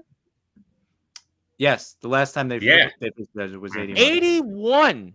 Wow. For again, Yankees Dodgers again and Rob I even Morosco's remember that heyday. one. And Bobby Taps. Yeah, I is in remember it. I know Rob does too, but I'm sure Rob course. does. He definitely remembers it. That was his heyday back in the day. That was his heyday in the 80s. But, Yeah, those were bad days for the Met fan. 1979, 1980, 1981. Those are really bad. well, bad the Yankees years. and Dodgers played to each other. What 78, right? 81. 77. yeah, Right? 77, 78, and 76 we played the Reds. So the Yankees Yeah, and Dodgers mostly played Reds. 3 times in 5 years in the World Series. Then they played a bunch of times in the 50s. So you're talking about 40s and 50s, yeah. 40s and Yeah. 50s played a bunch of times. This is the first time since 81. 2 legacy franchises. Dodgers back in the World Series, right, for the first time since 2020, right? 2020. The 2020, yeah, COVID year. The COVID The year they COVID. won. The COVID year. And the Don't Yankees count that back. World Series. does anybody count that as like a real World Series win? The Dodgers count it. They won it. Yeah, they do. count it. The Yeah, Dodgers but count it. They I'm- won it. That And the I Lakers mean, counted for their title too, right? Exactly. Yeah, Listen, the that's Tampa right. Bay Lightning, unfortunately, they counted because they beat us in the conference finals. They Yes. counted. So yeah, if you won, Those were they all count. jokes, though, right? They were playing in the whatever, The yeah. bubble. That was the bubbles. the bubbles. Yeah, I don't know. Bubbles. The NHL and the NBA had the bubbles. The NBA was in, I think, was it Florida? I think, and the NHL. I think we were in Orlando. Was it Orlando? I think it was Orlando, and then the NHL. We were in, I think, Edmonton, right? It was Edmonton and Toronto, I think, or something combination of some sorts like that. It was just Yeah. goofy, just a goofy time. And Mhm. baseball was in When you Texas, look right? back, right? Well, when you Yeah, it look was in back at that Texas. time with the fake fans in the crowd, Yes. the Well, cardboard. well, you know what WWE did we had the Thunderdome in WWE. We had like 20 Yeah. people there, right? I think no. it was- This was what WWE did. WWE did it for a year and a half. They basically did. You were in an empty arena, but they put like fans in a Oh, stream. right, the video screens, right? Yeah. They called it the Thunderdome. So basically, Yes, what now I they did remember. was they stayed in Tampa for Right. all that time, and they would have these fans show up, and what they would do is they'd have them go in and out, in and out, in and out. So they would just replace and almost like hockey line changes. That's what we did there. But the Dodgers count it. The Yankees have a runner on third, one out. Did he check his swing? Yeah. He checked his swing. He checked his swing. That's Anthony Volpe, right? Anthony Volpe up at plate. So interesting here. We doing play-by-play on sports. We might as well, because this is. I can't sit here and ask Rob about Fernando Valenzuela in a 2-2 game in the 10th innings. I mean, sorry. I mean, I don't think you're talking about that during the telecast. This is game 1 of the World Series, and it's the Yankees and Dodgers involved. Maybe it's what MLB won anyway, but here we go, and the Yankees got the lead. Chris Pizzaia is a lucky man. Chris Pizzaia, you're a lucky man. Are you going to go to the parade if the Yankees win the World Series? I don't know. Maybe I've been to 2 of them, so I don't know if I'll go to another one. Rob was probably there in 69, 86. He was definitely there, right? I was 86. Yes, 86. But that's probably on one of the floats. Probably. Yeah, 69. I was 6. 69. He was on one of the floats. But, yeah, but what I remember in 86. What I remember in 69, once the Mets made the final out, everybody started honking their horns outside. It was like crazy. Wow. I mean, that was a big deal. That was a big deal. But that's 86. Listen on the radio a lot. That's why. Wow.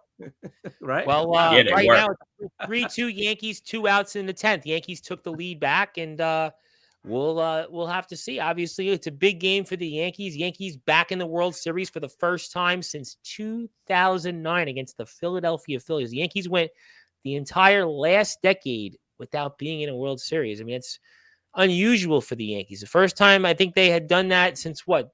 The 10s? Right? The 10s? Yeah. Right? The first... Yeah. Well, before 09, the last championship was in 2000. Right, but the Yankees, the last decade hadn't been in a World Series. The first time that had happened in a decade, right? Since the 10s, the 1910s. Right, yeah, right. 1910s, right? Just before Ruth got there. there. Exactly, before Ruth. So that was why I mentioned and Rob that. Was there too. I'm sure Rob and Bobby Tats was there. I'm sure Rob and Bobby Tats was going, Zilla wants to say Ruth guy. We should let him just hit. Forget about pitching. Well, Zilla wants to say hello to both of you. Zilla, I know, doesn't know a lot about baseball, but she's here because she always hears what. Yeah, Zilla is Zilla's in the Hall of Fame now. By the way, she actually joined you guys into the Hall of Fame last. Is she unmasked in the Hall of Fame, or is she masked in the Hall of Fame? Well, she's on Instagram. She's been unmasked on Instagram Lives, but on Sportzwire, I don't have her on the website because I don't have a photo for her. I don't have room for her. Unfortunately, I've had to remove some different people off the website because they've got some checkered past that we've unfortunately found out over the past few days. So we had to take some names off. But yeah, Zilla's in our Hall of Fame here, and Austin Wells is up at bat here for the Yankees. Great. So I'll see if the Yankees can add an insurance run here. Being up 2 would be really big for the Yankees. It's right down. Ugh.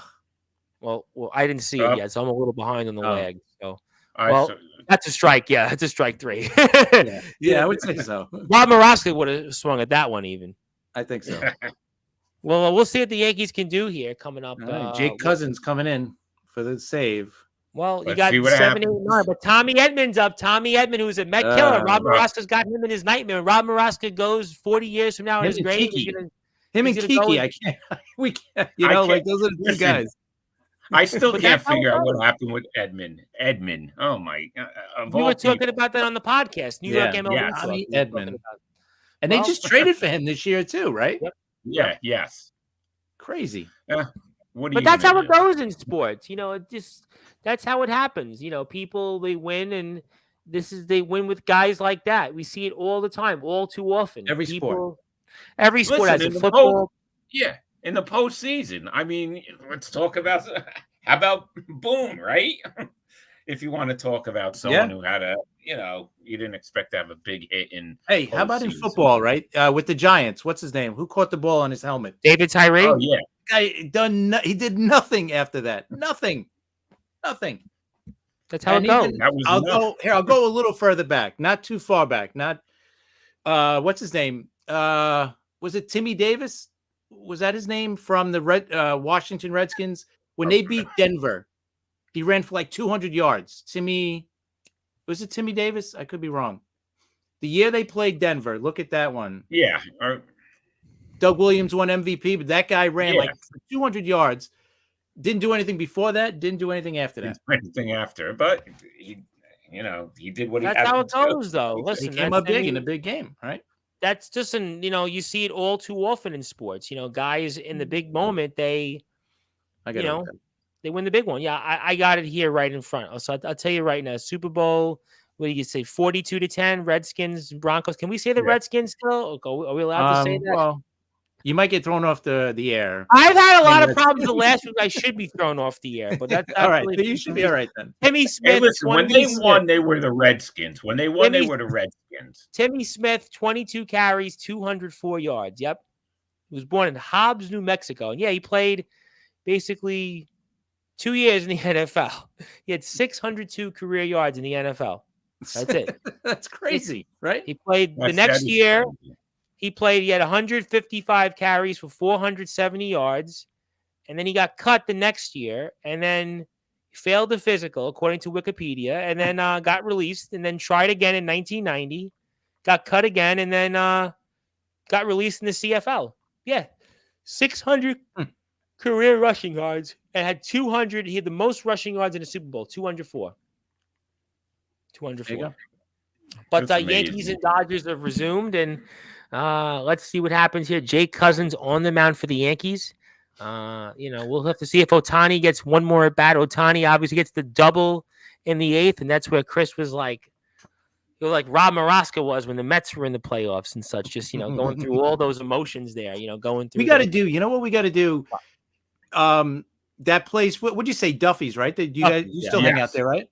Why don't you do I turned down hanging out there today, but yeah, go ahead. I'm listening. All right. Do you know the owner? I know him, but not that well. Okay. I know him, but I know him, sort of. Yeah, I got you. What do you want to do? No, I was thinking maybe we could do we could do a watch party there. Do a live sports radio. The problem is they don't have the Wi-Fi. Wi-Fi is not very good there. Oh, it's not good there? Oh, no. All right. Wi-Fi any is other not place you think we could, Rob? Any places out in Staten Island?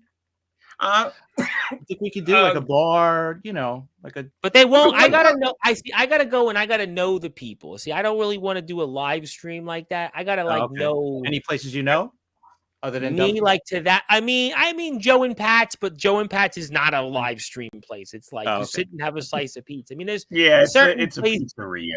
I got you. Yeah, I mean Duffy's sort of would make sense, but the problem I have with Duffy's is that they don't have the Wi-Fi is not good there. Theoretically, yes, I kind of know the owner there. I kind of know the people who work there. I know the bartenders, but the Wi-Fi is not very good there, and they wouldn't they wouldn't let me do a lot. They wouldn't clear their 40 regulars for me to do a live stream with Now, look.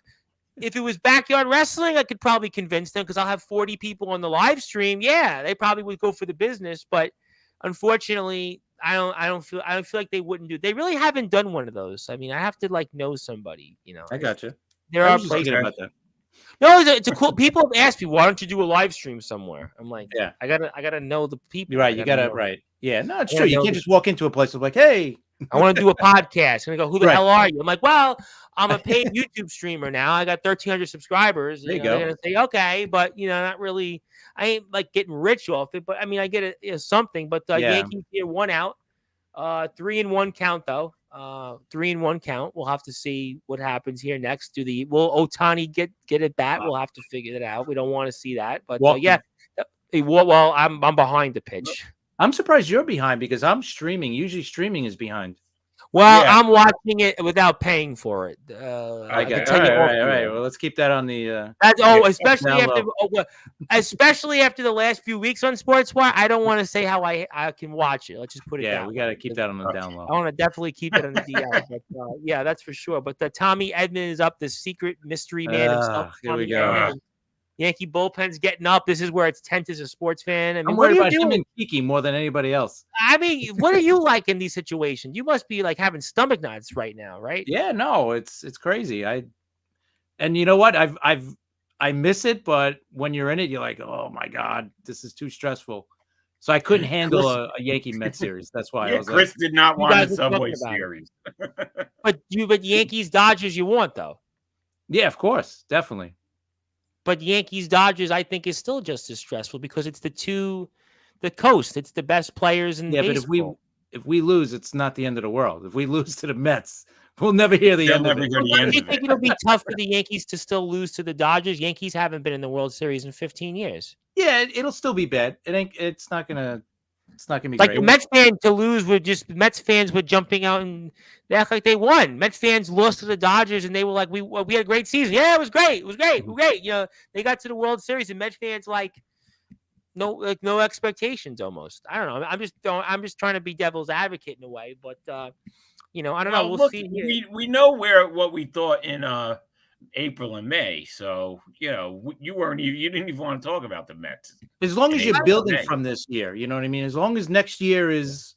Well, you guys said you're going to talk about it probably. I think you're going to, from what I gathered on the podcast, you're going to wait till the World Series is decided to do a next podcast, right? You know, you're not going to do it. Yeah. So so after the World Series is decided, I'm sure you'll recap the season with the Yankees and Dodgers World Series, and you're going to probably talk about what these teams do after that, really. So Yeah. And then we start getting into, you know, who's available at free agency and kind of start saying, you know. Well, the Yankees have a big one that's going to be on the market. Yeah. The Mets have a couple of them. I think the Mets have 2, even 3 names that'll be on the market. One probably, I think, it pretty much decided his future, but the other 2, one's going to have an opt-out. The other one is a free agent. The Mets have their free agents, but the Yankees here 0-2, count 1 out. Is JD Martinez a free agent or is he? Yes. Free he's a agent. free agent. So he's gone. And he said he doesn't want to retire. He says he wants to play. Oh. So yeah, I'll pass on him. Won't be on the I don't know Mets. where he's going to play. He'll go to everybody else, but let's see what we got here right now. It's 1-2 count, 1 out. Let's see where we are. Yankees, Dodgers. And that's going to hurt. Yeah. No, it's first and third, 1 out. Now it's Ohtani. God. And now it's Ohtani. Well, first and second, 1 out. And Ohtani with runners and score. Why are you here? I don't know why you're here. I'm watching, but don't worry. Maybe it could be better. Maybe it would be better to be on this stream because I could imagine as a fan to sit through this, you know, and like be alone would be really difficult. It would be really difficult to. No, I'm saying I got to be honest. I mean, you know, I'm looking at it here. Ohtani up. Ohtani runners and scoring position is totally different, and you got to break because runner slips here on second base. That was really the only saving grace, but maybe the Yankees will get a double play here. We'll have to see. Who knows? Hopefully, but how do you put around Ohtani? So what do you do here for Ohtani to get him out? Well, they're bringing in Cortez. Well, and Ohtani, don't count on him hitting into a double play. I'm just throwing out this. So how do you pitch around Ohtani? What do you do? I don't know. You can't really pitch around him. Yeah, what are you going to do? Walk him and then have the bases loaded for Mookie Betts? You know. Maybe take your chances, be aggressive on the hitter. I don't know. You have to find out. We'll have to They're see. definitely going to go after him. I mean, they brought a lefty in to pitch to him, so. Yeah. Hey, listen. He strikes out. All right. So let's look. They're probably going to show it before I find it, but I'm looking for Nestor Cortez's numbers against. Nasty Nestor. Can't be that many. Maybe what, 1 or 2 at bats? Well, I mean, they pitched with the Angels, right? He pitched against the Angels. Yeah, he's got. I mean, what I would assume 10 at bats, maybe 12 at bats against. The Angels. That's right. That's right. Pitched against the Angels, maybe 12 at bats, 13 at bats. I would think something like that. I don't know. Could be wrong. What do I know? I know nothing about this stuff. I mean, 12 at bats. He's 2 for 6 against Cortez. Well, that's not helpful. Then why are we bringing him in then? It's got to be a matchup thing, I guess. It's going to be a matchup thing. I don't know. 2 for 6. I guess lefty. 2 for 6, 330. But it's a small sample. Don't get worked up. It's one time in 6 at bats. Small sample size. Small sample size. And what's his against Betts? Has he faced Mookie Betts before? What's the Let's see. Because I'm assuming you're going to pitch to both. You're not going to take him out for one batter. I'm assuming you're going to pitch Mookie Betts to both batters. He's 0 for 3 against Mookie Betts. All right, so he's not. So that's advantage Cortez because the hitter's not familiar with him, and on top of that, he's got a small sample size. So that's promising. That's very promising to say the least. So that's a good thing. Well, hopefully for the Yankee fans' sakes, I want to say hello to my friend Mr. Andre and Emily. How you doing? We're watching the World Series. Basically, that's what we're doing right now. The World Series is on Sportzwire, and Chris Pizzaia is a Yankee fan, and he's right now going through the motions. So that's pretty much what I'm doing right now. That's the best I could do. that's going through the motions right now. That's pretty much what I'm doing here at this point. But he's obviously watching with bated breath because the Yankees and the Mets are out, Yankees are in, but nasty Nestor Cortez is in, and well, he's about to face the man Shohei Ohtani. Shohei Ohtani. So he's about to face. They him. must be going nuts at that bar in Japan that they were showing before. Well, right now, yes, they had a lot of what's the drink there? Is it Sakura? Sake. It's sake. Yeah, Andre, the Mets and the Braves are at home, so it's obviously we're both watching for the same reasons. But I hope all is well with you, my man. I definitely got to get you back on the sports. But I got to get some wrestling news with Future Atlanta. I don't know what the story is with Future Atlanta, but Shohei Ohtani's up right now. I'm looking at him right now, and he goes right after him, first pitch, and he made it. Did he make that catch? Did he make that catch? Wow! He made that catch, now I'm behind. He made that catch. Literally, he made the catch. I can't believe he made that catch. He said that. Wow. Well, it would have been a foul. Got it. Yeah. Wow. Wow. And first pitch, Ohtani goes right after him. First pitch goes right after him. Ballsy. Ohtani swings. That's what Cortez is, though. He gets into a lot of problems that way too. But that was nasty. Look, he's making a face there, Ohtani. Woof, man. Yeah, well, you know what? First, I would have thought. Nobody tagged up too. That was big. And he tagged up? No. I'm saying nobody tagged up. No, nobody. I didn't see a tag up. I was like, no, wow, nobody tagged up. Wow. Well, you know what? That's a game changer. That's a game changer there to see what that goes. Wow. Yeah, Mookie Betts got to get a hit now or a walk. Well, we're gonna find out. We're gonna see how nasty Nestor pitches to him. That's just really wild there. I mean, just a really gutsy call by Boone there to make that decision there like that. And now we see Freddie Freeman's up right now. So Freddie Freeman's up. Freddie Freeman. That's right. I forgot. Freddie Freeman was batting after him. I was thinking of the intentional walk. No, he intentionally walked him. Yeah, he intentionally walked Betts, so the bases are loaded. Why do you intentionally walk him? Why? Oh, okay. See, I didn't see that till just now. I'm like, why intentionally walk? What if Freeman hits, game's over? I'm not following. I don't know. Maybe they don't want to get beat by Betts. I don't know. Well, the Yankees lost. So sorry, gentlemen. Yankees lost. I didn't see. You telling me? Yankees lost. Yankees lost. Uh-oh. That's Yankees bad. Holy shit. Grand slam, Freddie Freeman. Oh, my. Grand slam. That's going to set the tone for this series. That's pretty much one of the... I'm still trying to ask, gentlemen, why would you intentionally walk Mookie Betts? You got Ohtani out. I'm still helping me understand that. I can't believe... I don't know. Here's... the reason why I don't like... the reason why I don't know. I mean, if you want to start second guess, I'll second guess here. Maybe bring that in was an Tim easy Hill. second guess. I'm still understanding. You just got Ohtani out, and then you intentionally walk Betts. Makes no sense. I know, and I don't know. Yeah, and then you're using a guy who hasn't pitched in about a month. That's right. I mean? They just put him on the roster. Yeah. I don't know. I don't know. That's a head scratcher. It makes no sense. You're right. They pitched to Ohtani. Why not pitch to Betts? Especially Betts has never had a hit against him, right? Is that what you said with the stats? 0 for 3. Yeah, 0 for 3. I think you know what it is too. Probably because it was righty-lefty matchup. I think that's the way they looked at it. I still wouldn't have did that. I just think that was just you just got Ohtani out. Wasted a great performance from Cole. Yep. My question is, Tom, how did you get ahead of us when we were ahead of you before?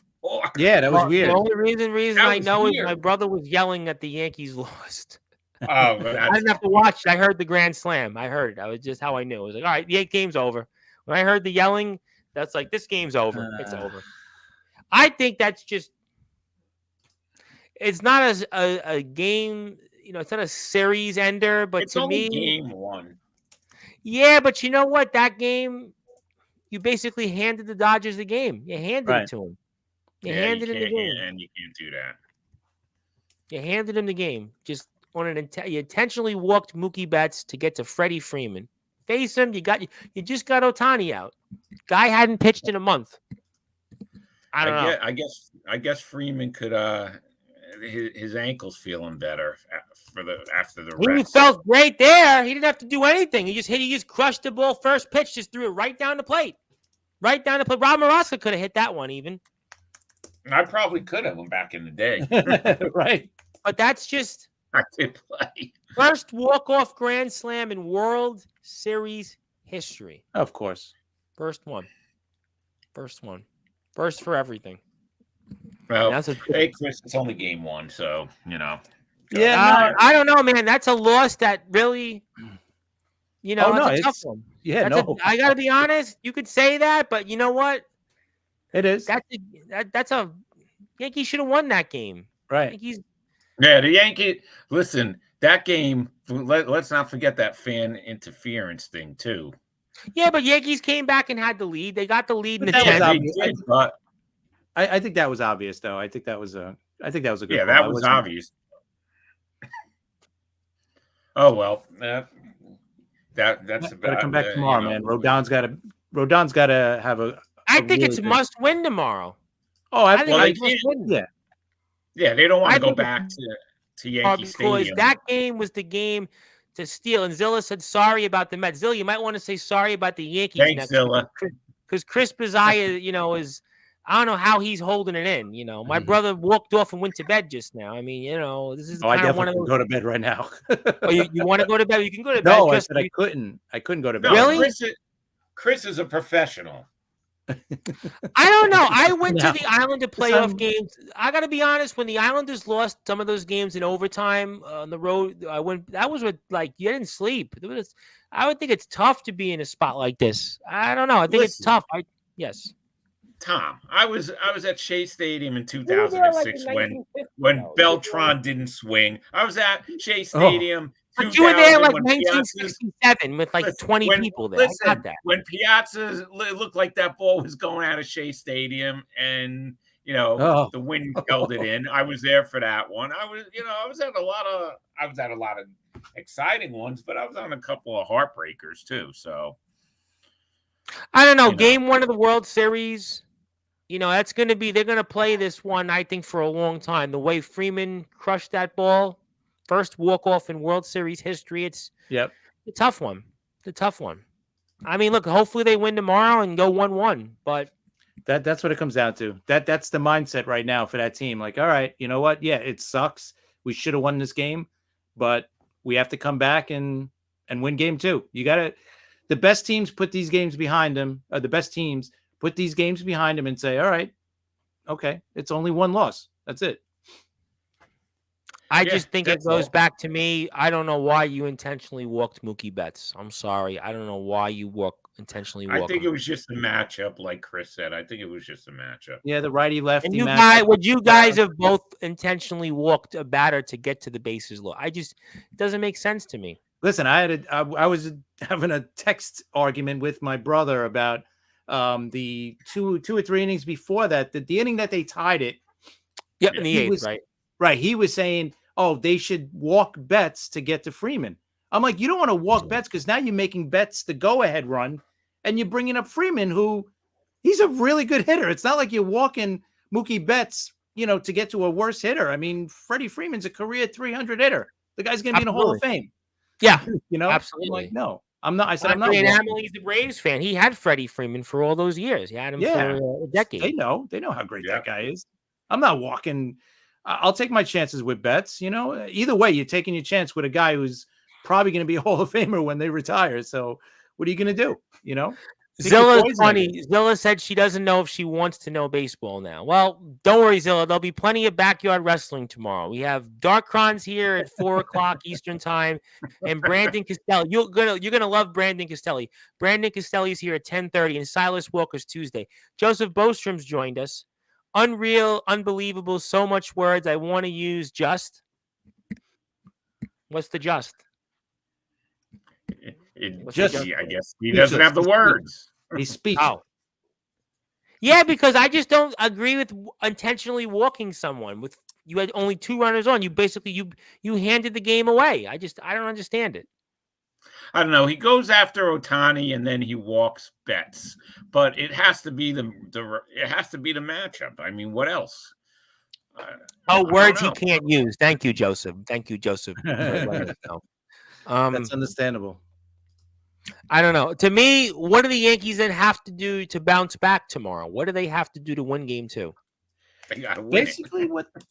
Basically get great pitching from But Rodon. Get a good start from him.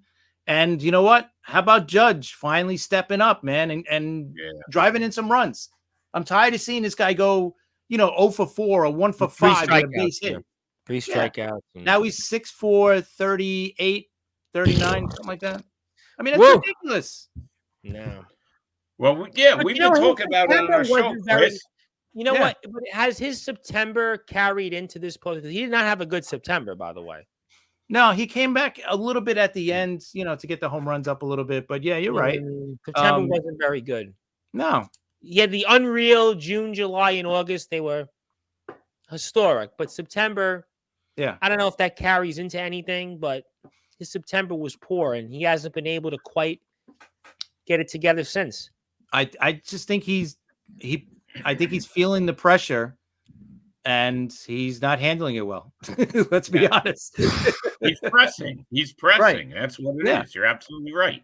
Some guys just take a deep breath and say, all right, it's just a game. It's the biggest game of the year, but at the end of the day, it's the same game. I've been playing all season. I've been dominating all season. Why can't I do it now? The Yankees, I think they have to win tomorrow. I mean, I know the series isn't over, but they have to win tomorrow. Agreed. I know they'll be alive because the Yankees will have home games at the stadium. The stadium will be loud.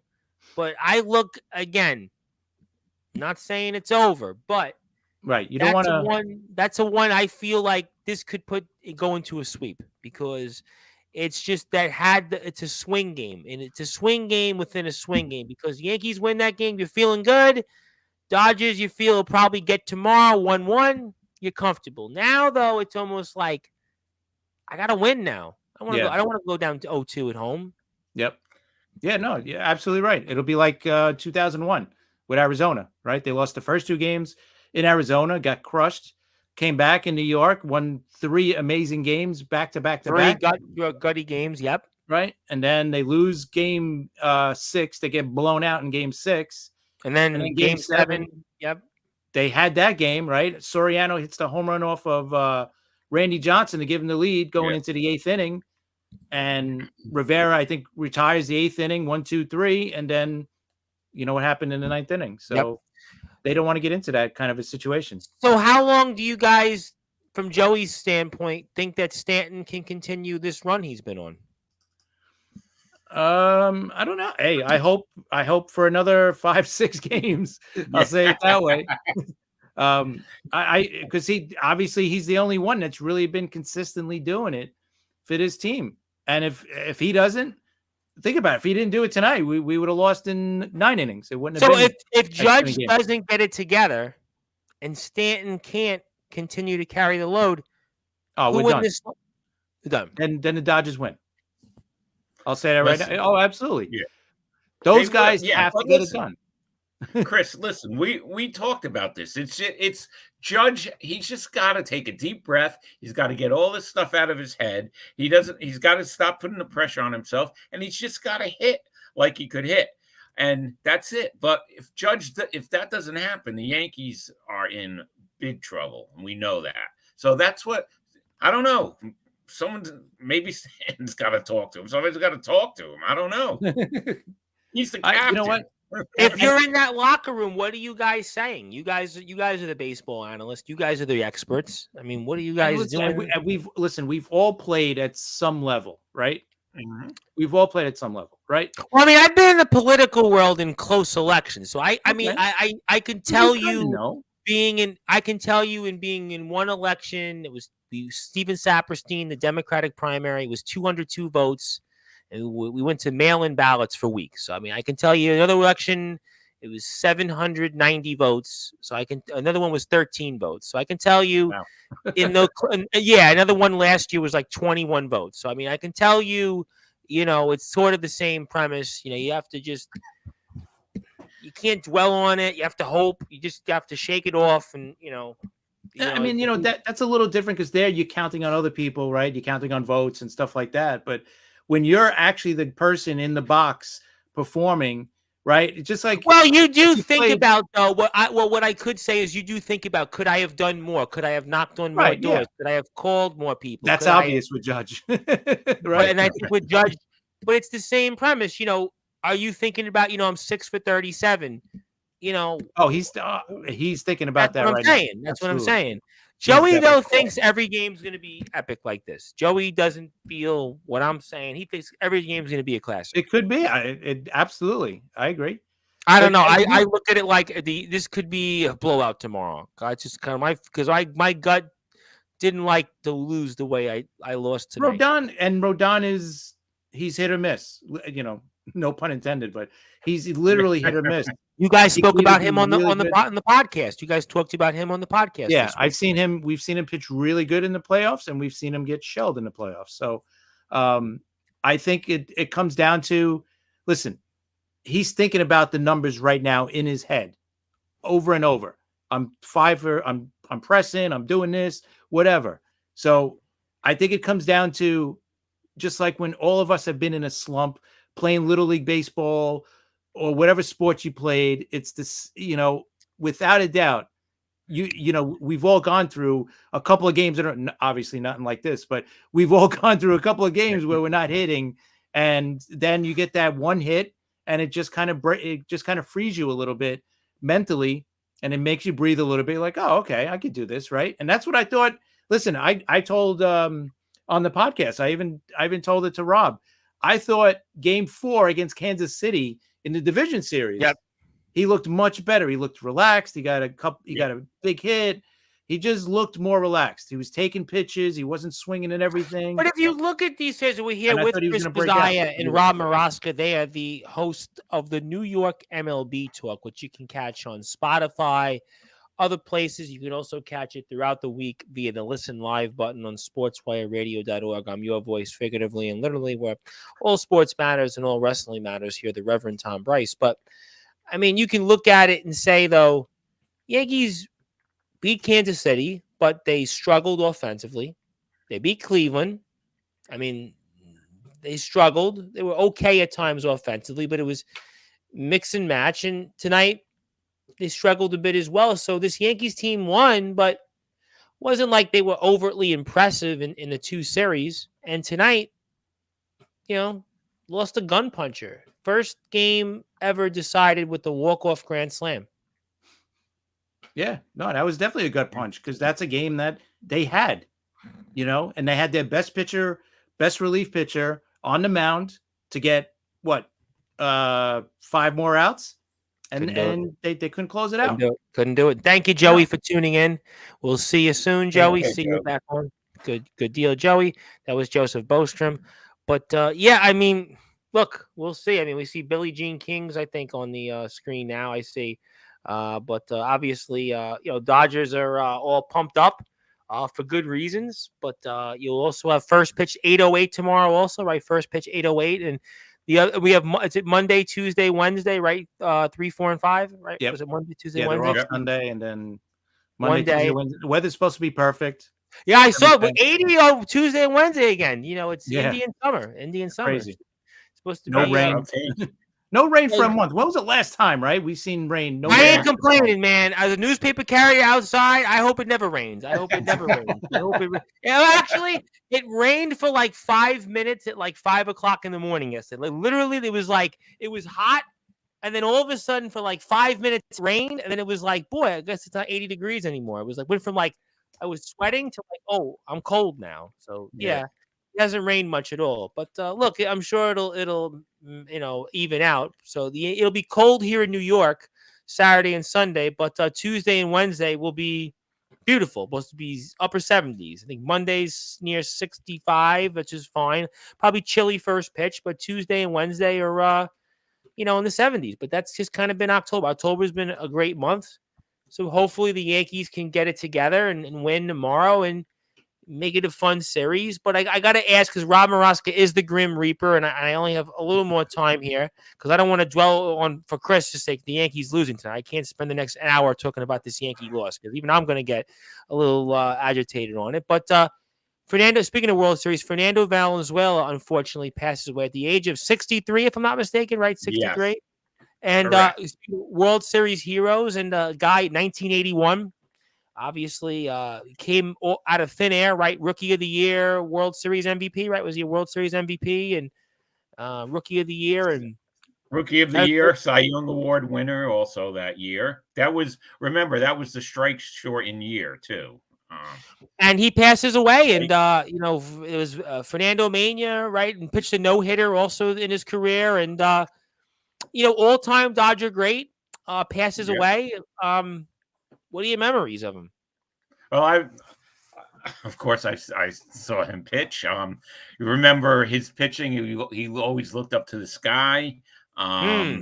He was, that first year he was just amazing. But he played 17 seasons, 6-time All-Star, won the Cy Young Award, like we said, Rookie of the Year. He pitched a no-hitter too. Yep, I just said that. Yeah, he did it. He did it all. In fact, in 1986, he led the National League with wins, with 21 wins, and he only 20 complete games. Yeah, I know. And he finished second to Mike Scott. And remember, 1986, that was, look at the pictures then. Gooden, Mike Scott, him, it was just amazing. Did he get hurt or something? Because it looked like right after 87. Yeah, he hurt his shoulder. He pitched 20-game winner, right? He won 20 games before in his career, right? Once. Yeah. Yes. 20 wins. I mean, you can see his career went down right after 87. Yeah, his career went down. He pitched not only for the Dodgers but for the Angels, Orioles, Phillies, Padres, and Cardinals. So he became a journeyman, basically. He was only on the ballot for the Hall of Fame, I think, 2 times, and he made it twice. Okay, he made it twice. And but the Dodgers retired his number, and anyone who watched him pitch back then, you never forget him. He was amazing. I mean, what is his Dodger career? 141 and 116. Yeah, he should be retired for the Dodgers team. Right, 107 complete games, 3.3 ERA. Led the league in complete games 3 times, shutouts once. Yeah, double digits in complete games 6 times. I mean, again, nobody throws complete games now. Led the league in strikeouts once. Yeah, I mean, definitely a Dodger Hall of Famer. I think that's a very fair statement. Definitely a Dodger Hall of Famer. I don't know if he's a Major League Baseball Hall of Famer, but he had some great years. Listen, if he didn't hurt his shoulder or whatever that happened that year. He was definitely. He looks like he's got a career similar. He's got like a Doc Gooden career, but maybe a little less wins. Maybe a little less wins. It's Doc Gooden's a little different. You can't really compare that. Well, I'm not saying that. I'm just saying his career look. Let me get to a couple questions before I go back to Valenzuela. I have Darkron's here at 4. You definitely know Darkron, and then I have Brandon Costelli, who's in the company of your friend Silas Walker. Brandon's here at 10:30, so I'm here twice tomorrow again.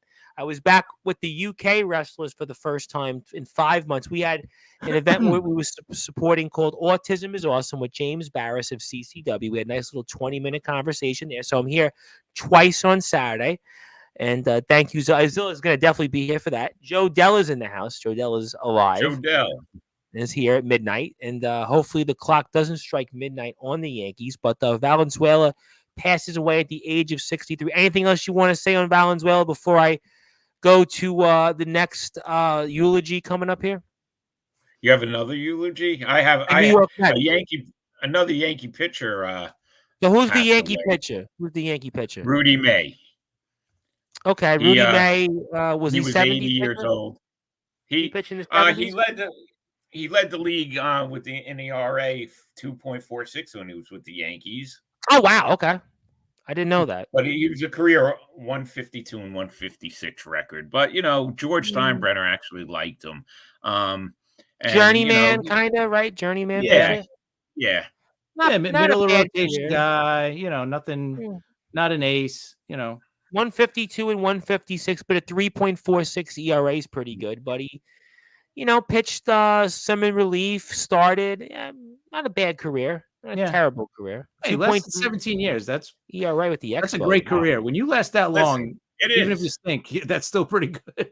If you're in the major leagues for that long. Yeah. That's pretty darn good.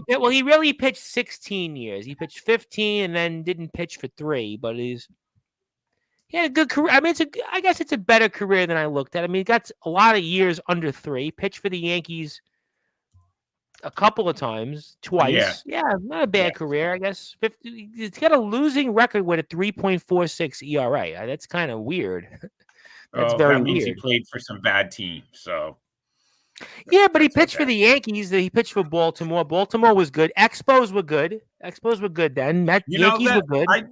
I have one complaint that I want to say. I hate looking at these career, at the stats, and for the Expos it says Washington, because they didn't pitch for Washington. Like if you look at Gary Carter's card, it says Washington. Well, Baseball Reference has it Montreal. What are you referring to? I'm Baseball Reference has it.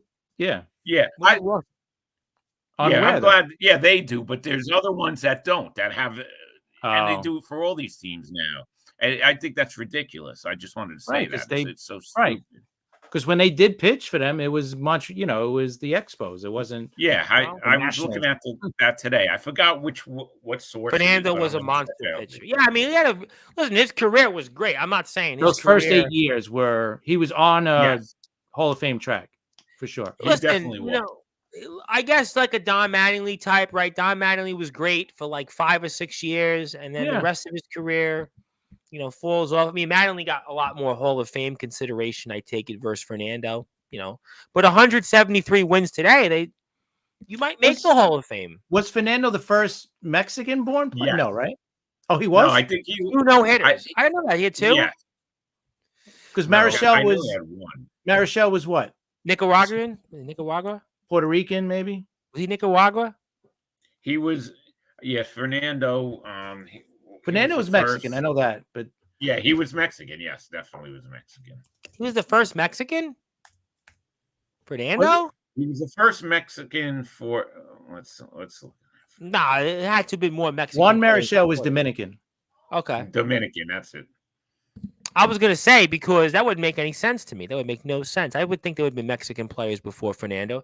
Talking 80, 81, right? He debuted 80, 81.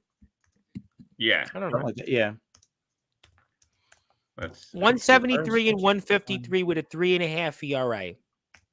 Not a bad career. Today would be a Hall of Fame. Sorry, Zilla apologizes about the Yankees for you, Chris. She's not a baseball fan, but she says sorry. Okay. Thank you, Zilla. Zilla's been here the whole night.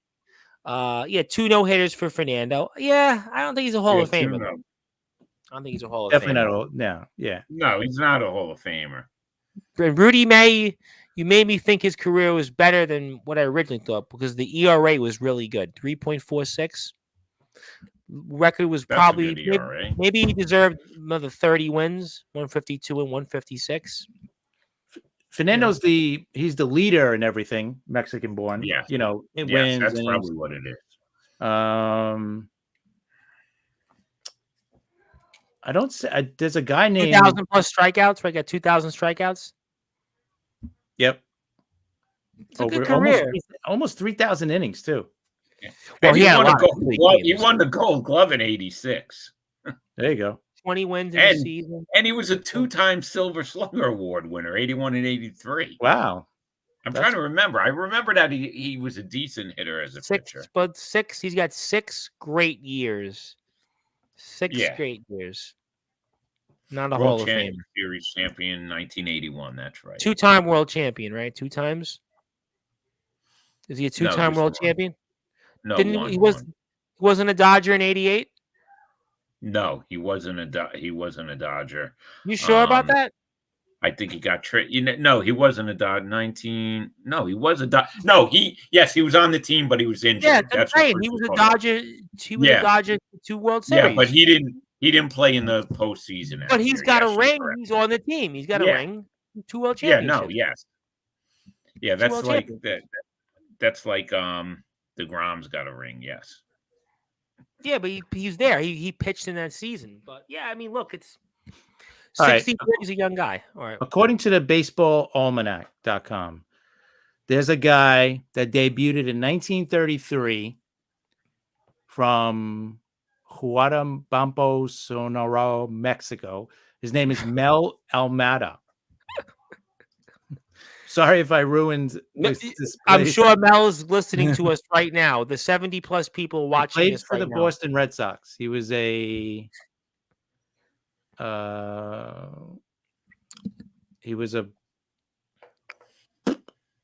something. Right. He wasn't a pitcher. He was an outfielder, first base. Joe Dell's here. Reminds me he's a pitcher. If Joe Dell's here, reminds me of the Rush song, "Something for Nothing." You don't get something for nothing. That's what that reminds me of. But I'm sure Mel will be listening to us on Sportswire. But Valenzuela, very sorry about his loss. 63. Yes. Thoughts and prayers to the Dodgers fans for that loss. For this one here, we'll move on there. What do I got here? Okay, baseball players from Mexico. I'll read it off before I get. No, you don't have to read them all off. No, some of the names I'll read off that I think are names that are memorable. Let me see who's memorable here. Jorge Orta, he seems like memorable. 16 years he pitched. He played in the big leagues. That's pretty memorable. He had 1,600 hits. That's not bad. 130 home runs in his career. That's pretty memorable. Who else do I know? Who else do I know? Remember him from the Rockies? Vinny Castilla, remember. Yeah, he was a guy who had some big Blake Street Bombers. He was a big name. Yeah, that was Valenzuela. Got him. Teddy Higuera. I remember him. Won 20 games. Yes. Okay, well, that's a name. I think it was was he a Cy Young award for Milwaukee? No, but he was good. He had 90 wins, 94 wins. All right, that's a name I remember. Vicente Palacios, sort of remember him a little bit. Journeyman. Okay, remember him a little bit. Other Mexican players I remember. Armando Reynoso. Didn't he play for the Mets? Yeah, he did. I remember him. Yes, he played for the Mets. Armando Reynoso, former Met. Remember him? Played for the Mets. He was okay. He was all right. All right. He was another one I remember.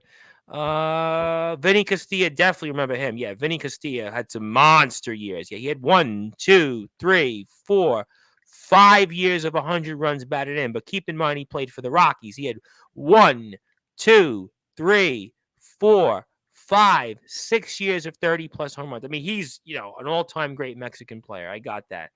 Any other names I remember? That was Ismael Valdez. Ismael Valdez had a good career. Dodgers. Very good career. He was 100 wins. Rob will remember this guy, Aurelio Rodriguez. Yes, I remember. Yeah, he was on that Tiger great team, 84. Yep. I remember him. I think, or no, yeah, wasn't he? Kareem Garcia. I remember Kareem Garcia. He was a Met and Yankee, right? Yeah, Met and Yankee. Kareem Garcia. I remember him. Kareem Garcia. Did he also play for the Orioles too? Yeah, he played for the Orioles. He was a journeyman. Yeah. He played. Remember him? Francisco Cordova, not really. Elmer DeSanz, I remember him. Who's the big names? Denny Reyes, I remember him. Yeah, he was around. Yeah, journeyman bullpen player. Who else is big? Was this guy Ruben Amaro? Was he related to the? I think so. The Phillies. I think GM so. For a while. Oh, here's one. Do you know they say he's active? Oliver Perez. He's not active. Oli Perez. He's still playing apparently somewhere, but he played that long. Holy shoot. He played. Yeah. Oli Perez played for a long time. 21 years. I think he played last year, didn't he? Or the year before? Yeah. Or the year before. Yes. 2022. Yep. Wow, 20. I did not realize he hung on that long, That's 21 years. that's pretty amazing if you think about it. That's Holly pretty. Peralta. Yeah, that's pretty big. Yeah. Who else we got here? Let's go to big names. Because he wasn't really that good to last that long. Yeah. If you think No, about it. but he just He just kept lasted. hanging on. Yeah, I mean, hey, good for him. All right, I got the point. I got enough of these Mexican baseball Okay. players. They had great careers. Thank you for tuning in about that. They had great careers. I got them. Appreciate that. Rob, in the interest of the show and time length, speaking of eulogies, there's one that I know you want to get off your chest, and that's the Yeah. New York Mets season. Yeah. All right. Well, you know what? It's almost a week already. I was so bummed when me and Chris did that show. I was bummed even. Yeah, though you we did it couldn't on really a do it. Monday. Yeah, we did it. Joe Dell said you sounded bummed, but I think I sounded pretty good. You Listen, sounded okay. I don't feel like you were like depressed, like you're gonna write You know, like an REM song. it didn't feel like 2006 or 2000 or 2015 when they lost against Kansas City in the World Series, because we did not expect them to go this far. They gave us a, let's face it, they were the most exciting team in the postseason. Okay. Yeah, They I were. agree with that. All I agree right. with that. It was just an amazing run.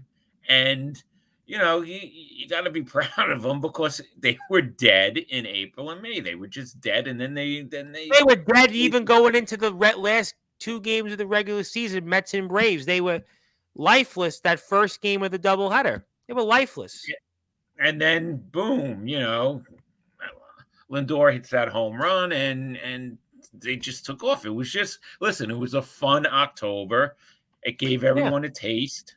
And Steve Cohen, Mets played meaningful October baseball. He definitely wants the Mets. He wants a winner. So he tasted, you know, he really tasted, because 2022, let's face it, against the Padres, they died. Listen, this was the first meaningful October baseball the Mets have played since 2015. 2016 was the one game wild card. Yeah. 22 was the short series against the Padres. You lost the 2 out of 3. This was the first meaningful October baseball the Mets have played since 2015. That's really what it comes down to. Exactly. And it was fun. He liked it as the owner. The Mets have a lot of money coming off of the books, you know, with Verlander and Scherzer, their contracts. So the Mets have some money to spend. Let's see what happens in the offseason. We'll talk about it on our show after the World Series. Right. And, you know, listen, I can't complain because we did not think we were going to be talking about the Mets in October. So, you know what? I think that was the whole thing. The Mets, when you look back on this season, even I'll go back to before it was Hurricane Helene, and the Mets lost the first game in Atlanta, and then the Mets didn't play Wednesday, Thursday, had to fly to Milwaukee. Yep. Lose the first 2 games in Milwaukee, but Atlanta loses. Atlanta wins, but Arizona loses 2 games to San Diego, which gives the Mets a chance. And the Mets win the last game in Milwaukee to give themselves a chance to go out not having to win both games of the doubleheader. Yeah. And they're down, was it 3-0 in the game in Atlanta? And the Mets find a way to come back, take the lead. They give it up, but they come back in the top of the ninth to win it. So the Mets really were dead in my mind that weekend, even Monday, first game of the doubleheader. Milwaukee, Mets blow the second game. They're in the lead, give it up. And then the third game, the Mets, in the ninth inning, it looks like season's over. It was a great season, and Pete Alonso hits a home run that they'll talk about probably for 30, 40 years as Met fans. And then the Mets go into Philadelphia, win the first game, kind of ironic with Milwaukee, very similar, lose the second game in tough fashion, but come back in a raucous Citi Field crowd, win that series. And, you know, they ran with the Dodgers, and luck basically turned midnight. Ran out. Turned midnight, but the Mets left 56 runners on base. 56 Yeah, runners on base. Yeah, that's what the problem was with that series. 2 problems. They left 40 plus batters, 40 plus batters, 56 runners on base. I felt Game 4 was the swing game. That was the game. Mets tie it early, had bases loaded. I think 2 times in the game. Had left. Yep. I think 10 runners on at some 10 or 11 runners on base, maybe more, and Dodgers win that game convincingly. But the Mets, they score with the bases loaded in the second inning. It's a different series. You could have been talking about maybe the Mets could have had a 3-2 lead going into Los Angeles. But to me, they just, unfortunately, it ran out. They just the clock struck midnight on the Mets, and the Mets had, a really good season. It was a lot to be proud of. I think obviously question marks to be what happens with McNeil's a free agent, right? Is McNeil a free agent? No. Alonso Martinez. Manaya's got an opt out, right? You can opt out. Yes. You have to figure out what are you going to do with those guys. You have to figure out Alonso. You're going to re-up him, I would imagine. You said 80 to 90% chance he comes back. I don't know if it's that high. I don't know if it's that high. Remember, Boris is his agent, so you got to deal with that. Some team might offer him a big deal because of the postseason he had. He had a good postseason. Unlike Judge so far, he had a good postseason. He had some big home runs. Martinez we spoke about, probably meh. I don't really think I need him back. Maybe Vientos, you slot him. You guys talked about maybe doing different things with him. But I think Manaea, you got to do whatever you can for Sean Manaea to get him back on this team because he was a key part to the rotation. Mets and Severino. If not, I think another guy, Corbin Burns, I would go big for. I feel like Severino's not coming back on this team. He got a 1 year, $10 million? Yeah. But what's he gonna want? A 3-year deal? 3-year deal? I wouldn't sign him to a multi-year deal. I'll be honest. No. I'd be too afraid. Severino I had would a good year. Burns. If I'm the Mets, I'm going big. I'll go for Burns. But didn't Burns struggle a little bit in the second half? No, I think he was still pretty good. He had a couple of, if he starts, but. Hey, Tom, Jimmy the doorman keeps talking about Corbin Burns every day. The Mets got to get him. He reads the paper. Was a guy we know. He reads the paper and says, okay, we got to get this guy. Yeah, it's an interesting guy. Guy. I was going to say, the good thing, even if you want to move Vientos to first, and you could still sign Alonso, because now you got the DH spot opened up. So you could always move those guys back and forth with DH. You know what I mean? I don't think Martinez should come back. He didn't really have a great year. Severino, to me, is good. Somebody's going to break the bank for him. He came back and had a really good year. He had a very good year. He was 11-7, 3.9 ERA. He averaged just about 6 innings a start. Hits were 166. Walks were 60. Walks were not that bad. I mean, he didn't have a spring training, right? Yeah, they sent him late. I think the Mets are going to have to give him 3 for 60. I mean, I don't know. JD? No. Who are you talking about? No, Severino. Oh yeah, no, I wouldn't give him about. Severino's going to want $20 million a year. He had a really good. I would not give him 3 years. No way. Somebody's going to sign him. Yeah, no, I agree, but it wouldn't be me. You know what I mean? No, I agree with you. I'm just saying. And as for Martinez's year really, wasn't a bad year, but it wasn't like he usually has. 16 home runs, 69 RBIs. Again, he started the year late. 406 slugging, 725 OPS. Meh. 16 home runs, 69 RBIs. He was good in the clubhouse, though. Remember that he was good with the younger players. Well, he really was good with them. But I wouldn't give him any more than a 1-year deal. If he wants to come back, it's got to be 1 year. He's 36. I don't even think he's coming back to the Mets, but who knows? And we have Bader for another year. We have Harrison. I think he's a free agent. I think that was my next one to mention. Yeah, he is a free because they signed him to 1 year also. Like I think I'd bring Bader back over Martinez because Bader's got a good glove. He's, I think, a little bit better than his stats. He had 17, 18 stolen bases. I would bring him back over Martinez.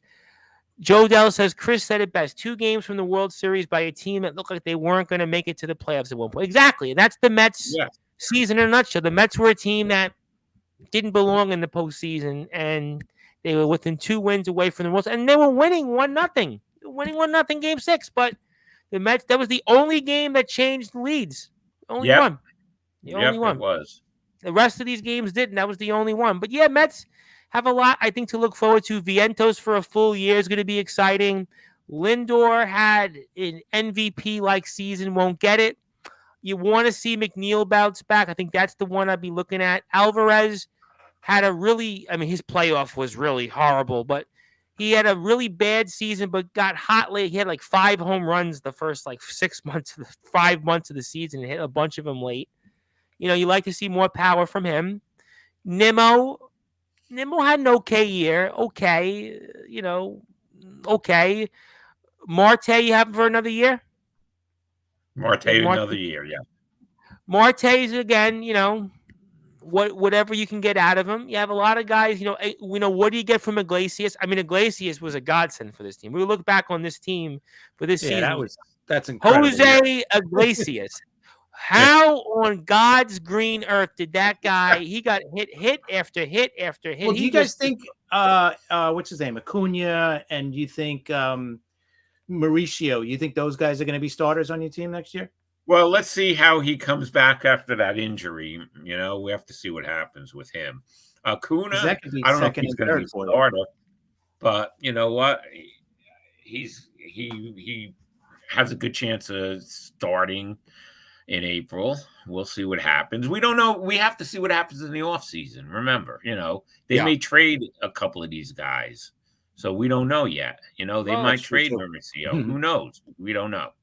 Look, Iglesias, to me, Jose Iglesias, that was just out of thin air. That was just a guy that, I don't know how he was ready to quit because I still can't explain that. This guy came out of nowhere, was like, and then he has a hit single. It was like Tony Gwynn. We had Tony. The Mets finally got Tony Gwynn. It was Jose Iglesias 20 years later. Who would have guessed? The Mets have some question marks. It was a strong season. I think that we'll talk a lot about that in the offseason. I appreciate that. Let's hope the Yankees bounce back. So let's go with this before closing thoughts. Chris, give me 1 or 2 keys that you think the Yankees need in order to bounce back, win, and get back into this series. For tomorrow, definitely Rodon has to come out just like Cole did. Give you 6 innings of 1 run or shutout ball or even 2 runs. And on the offensive side, it starts with Judge, right? It's simple. Judge has to get going. Even Soto did nothing tonight too, really. No. And defensively, he kind of gave up that run. If you want to, that on the sack fly, he didn't.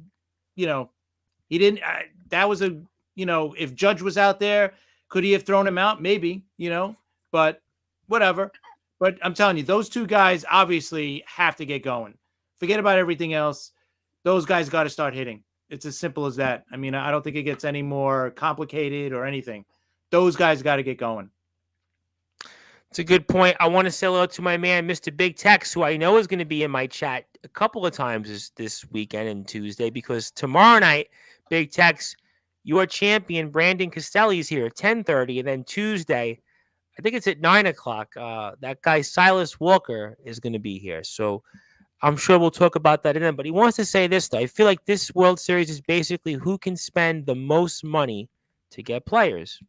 The Yankees and Dodgers have the most expensive players, right? Yamamoto, Ohtani, Judge, eventually Soto after this offseason, Cole. So, he ain't wrong. You want to tell him he's wrong? Technically, who's got the highest payroll? We know who has the highest. Okay, so that's technically. Dodgers are only 5th in payroll this year. Because of one player doing, let's just say, some whatever they did, they figured it out, right? Some clever accounting. Clever accounting. Top 5. That's Mets, what it is. But they figured it out. Like Chris said, they figured it out. Top 5 payroll. Mets, Yankees, Houston, Philly, Dodgers. Houston was 3rd. I didn't realize Houston was 3rd. Wow. I knew Philly was up there, but Houston was 3rd. Wow. Houston was 3rd. I would not have guessed Houston third. That's just And they got fascinating. Bregman as a free agent. You got Kyle Tucker as a free agent. I think Houston's going to be Verlander's ready. gone. I don't think I really feel like this is the end Yeah, me of too. Houston. I just don't see. This was the changing of the guard for the Astros. Yes, I think Houston. They're on their moment. In fact, you actually have me looking. Yeah, I have Houston 5th at the start of the season, but you said they're 3rd. I had Texas. Okay, that made sense. Toronto. Okay, Toronto surprised me. The Braves 8th. That makes sense. Cubs, Giants. We knew we spent a lot. Angels 13th. Well, what a difference with that one player. Padres 14th. Padres were 14th. All right, I would say the Cubs were the biggest disappointment from payroll, right? Yeah, they were like from manager to players. Yeah, right.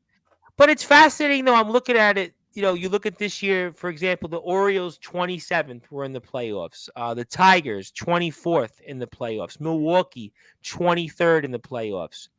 Kansas City 21st. Kansas City, though, spent a lot more money than they've spent in a long time. I mean, Kansas City spent money they hadn't spent. I don't know if they spent this kind of money when they had the World Series teams. That was another. The Diamondbacks were 17th. But that's 2 teams. I'm going to be curious to see what they do this offseason.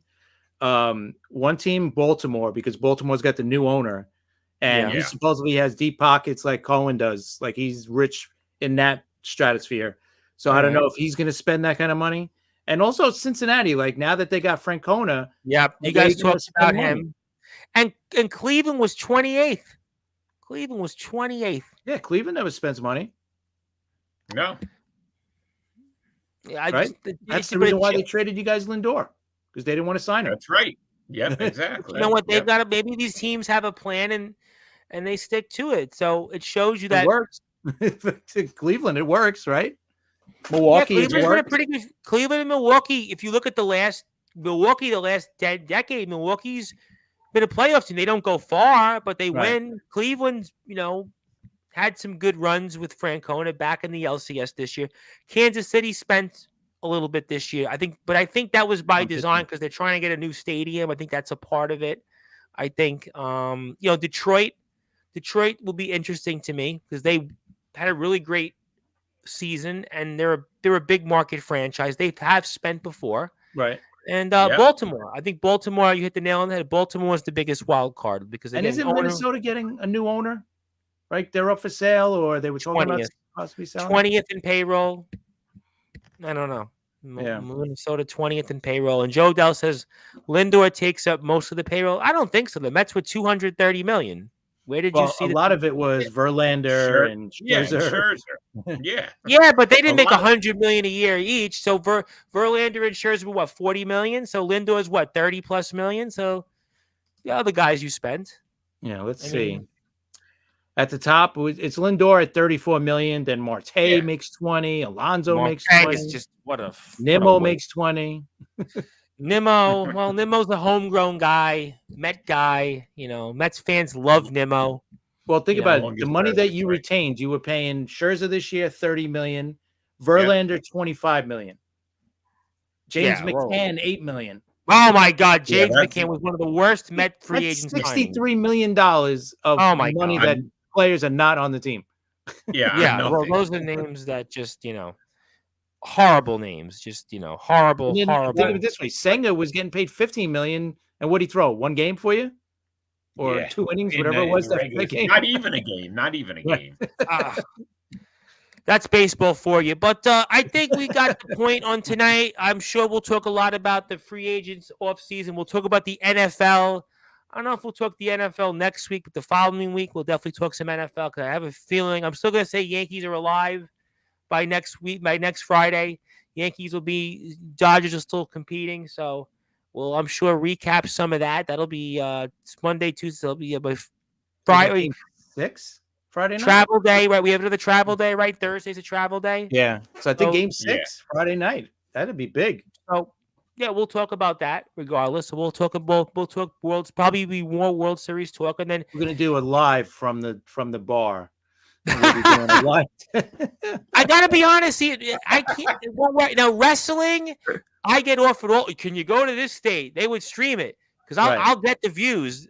Duffy's, they're gonna look at me like they'll know me, but Is there any place in Staten Island that you could do backyard wrestling? I got asked that on my 1,000 subscribers show, and I'm like, not really. No, no, there's nothing going on. There's no backyard wrestling in New York City. There was a backyard wrestling league 20 years ago. But they did it like in the parks, like in Manhattan. But Long Island was big for backyard wrestling years ago. With Foley, right? Isn't that how? No, even after that, there was a New York Times article, like in 2002. There was some backyard wrestling, but really in New York, it's only like. Upstate is. I have a couple feds from upstate that come here. We had a guy, Stephen Havoc, who's in the Hall of Fame, but they're more like upstate. Upstate has it because the property, the space. Yeah, what happened here in Brooklyn? In Brooklyn and Staten Island, you can't go. Oh, I'm going to put a ring in my yard. Get out of here! You have no backyard. You're lucky if you have a backyard in Brooklyn or Staten Island. Well, they had Marine Park. There's yards. Manhattan Beach. Manhattan Beach is definitely has yards. Manhattan Beach is like forget about it. You could do it in Manhattan Beach. Especially if you don't have a pool. If you have a pool, that's like your backyard. Mill Basin and Bergen Beach, you could do it. Diker Heights, you could do something. Pockets of Bay Ridge, you could put a ring up. Very but the 5 blocks with the mansions, but really, it wouldn't go over well. Even Staten Island, we have yards. I could theoretically fit a wrestling ring, but people are going to look at you and what the hell are you doing? The police would be called and they would it's different in these places. The reason it works, Big Tex will tell you, we have yards in Marine Park. Yes, we have them. But it's not like you couldn't put a ring. You couldn't put a ring up there. You couldn't put a ring. And even you couldn't put a ring up there in like my yard to put a ring up. The police would be called. Neighbors would be like, what's wrong with cops. Yeah, what are you doing? Take that down. Exactly. They would be like, forget about it. They'd be like, you have a permit for that? That's what they would say. No, forget it. Right? They would throw you in jail for having backyard wrestling. They would. No, I swear to God, they would. It's different though, like I said, in like upstate, the more rural parts of the state, because they can kind of have the space, they have the property. New Jersey has backyard wrestling, but really in New York City, it's just have you been asked to go to any of these places to do? Oh my God, I get asked to go to so many. Yeah. I get asked to go to overseas. I get asked to go everywhere. Wow. They would stream the shows. Oh my God, I get asked all the time. But to do something local to be streamed, there's some people in the street that know I do the podcast. A couple people here and there. Yeah, I've seen you on YouTube, but like I could never do a stream at a bar or in the restaurant. No, it's not. Not really. I mean, but like I get asked to go. I was invited to Buffalo. I was invited to let me think. That's a Amsterdam. Trip. Yeah, it's not worth my. I've been invited to Pennsylvania. Big Tex knows. I've been invited to Maryland. I get invited all over the place. But any places in Jersey? Because Jersey's not that far. I have one company that comes on. That's Jersey. I have 1 yard company sort of, but they're trampoline. But yeah, I have Jersey. I have Pennsylvania. I have Maryland, Iowa, Michigan. I have Ohio. I'm big in Ohio. I have, I used to have, I still have Tennessee. I have 1 good company in Tennessee. I can't say not every bad, not TBW. Resurrection's okay. No, Resurrection's okay. They work with us. Alabama. I have Alabama. So I have a lot of states, a lot of great. I have North Dakota. We have our friends, LBYW. Yeah, I get asked all the time with those places. But, it's hard. It's a hard thing. But, yeah, Marine Park, we have yards. No, Marine Park in Staten Island, they're about the same. Garrison Beach, you could throw it. But, again, police, but that's not going to work. Yeah, SSW and SI. Yeah, SWW is good. Great. I know you're talking about. But let's get to closing thoughts here. I appreciate it. Rob, I'm going with you first. I know we'll do a contest, right? We got a contest winner eventually, right? And such, right? Next week I'll name it. Yeah, I'll just wait for after the World Series for the Attorney. Okay. So give me the floor. Let me get your closing thoughts, and we'll go from there. Okay, real quick. Like I said, the Mets gave us an exciting October. It's disappointing that they're not in the World Series. I wanted to see a Subway Series. Chris didn't want to go through that pressure. Well, he's going through this right now, losing the first World Grand Slam in history. So maybe he'd like to do over on that. But it was fun. And as far as the Yankees go, it starts and ends with Judge. That guy's got to start hitting, He really does, because if he doesn't, we know what happened to A-Rod, what they said about A-Rod in the postseason. So Judge is going to have to start hitting in the postseason. If his back comes alive for the rest of the series and the Yankees are in it, him and Soto, Stanton, if those guys start hitting all together, then, it's going to be a great series. Right now, they're down. What happened tonight is the worst way you could lose, of course, but it's only game one. That's it. It's game one.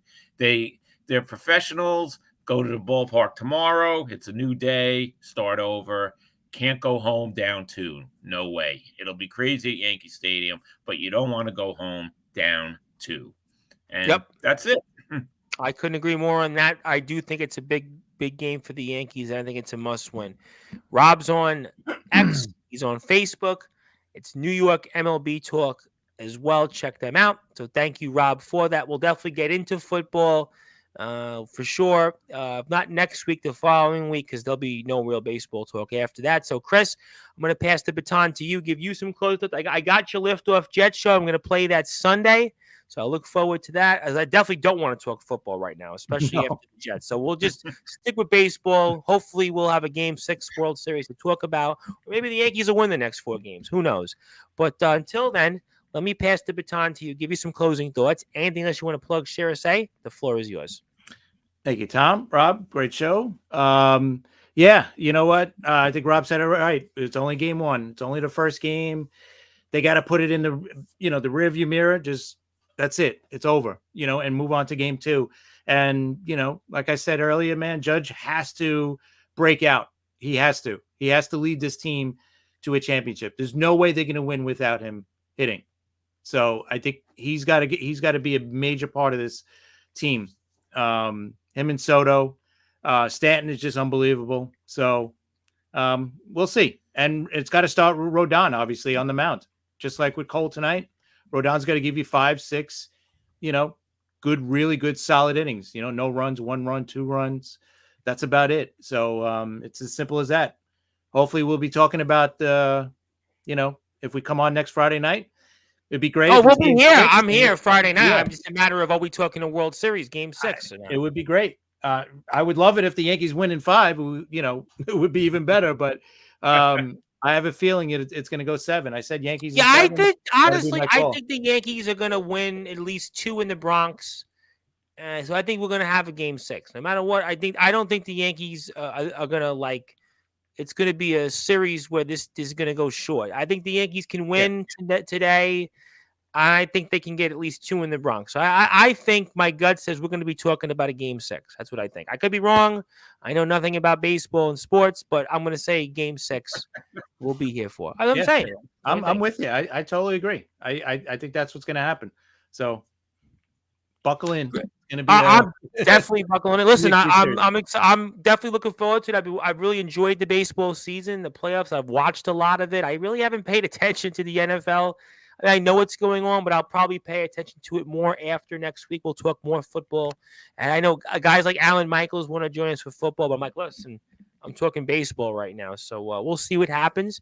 That's Chris on X. Also, New York MLB Talk. I want to thank everybody in the chat that was here. Menachem from Marine Park. I still wonder, where in Marine Park are you from? But I'll leave that for a different conversation for a different time. Yeah, it was a great show. We had fun. It was kind of sucked, though, to see the Yankees lose live on the air like that. But we did have fun. We thank you, Joe Dell. Zilla was here. Big Tex will be here tomorrow. I know Joey Bostrom was here. A lot of people from my buddy Barry Gutman was here. A lot of people were here. So we appreciate all of them. Like I said, I'm here twice coming up today. So catch me 4 o'clock Eastern time. Catch me 10:30. And this was here, the New York MLB Talk guys, Chris Bizaya, Rob Maraska. Chris also hosts the Liftoff Jets with Charmin Phillip. You'll hear that on sportswireradio.org Sunday.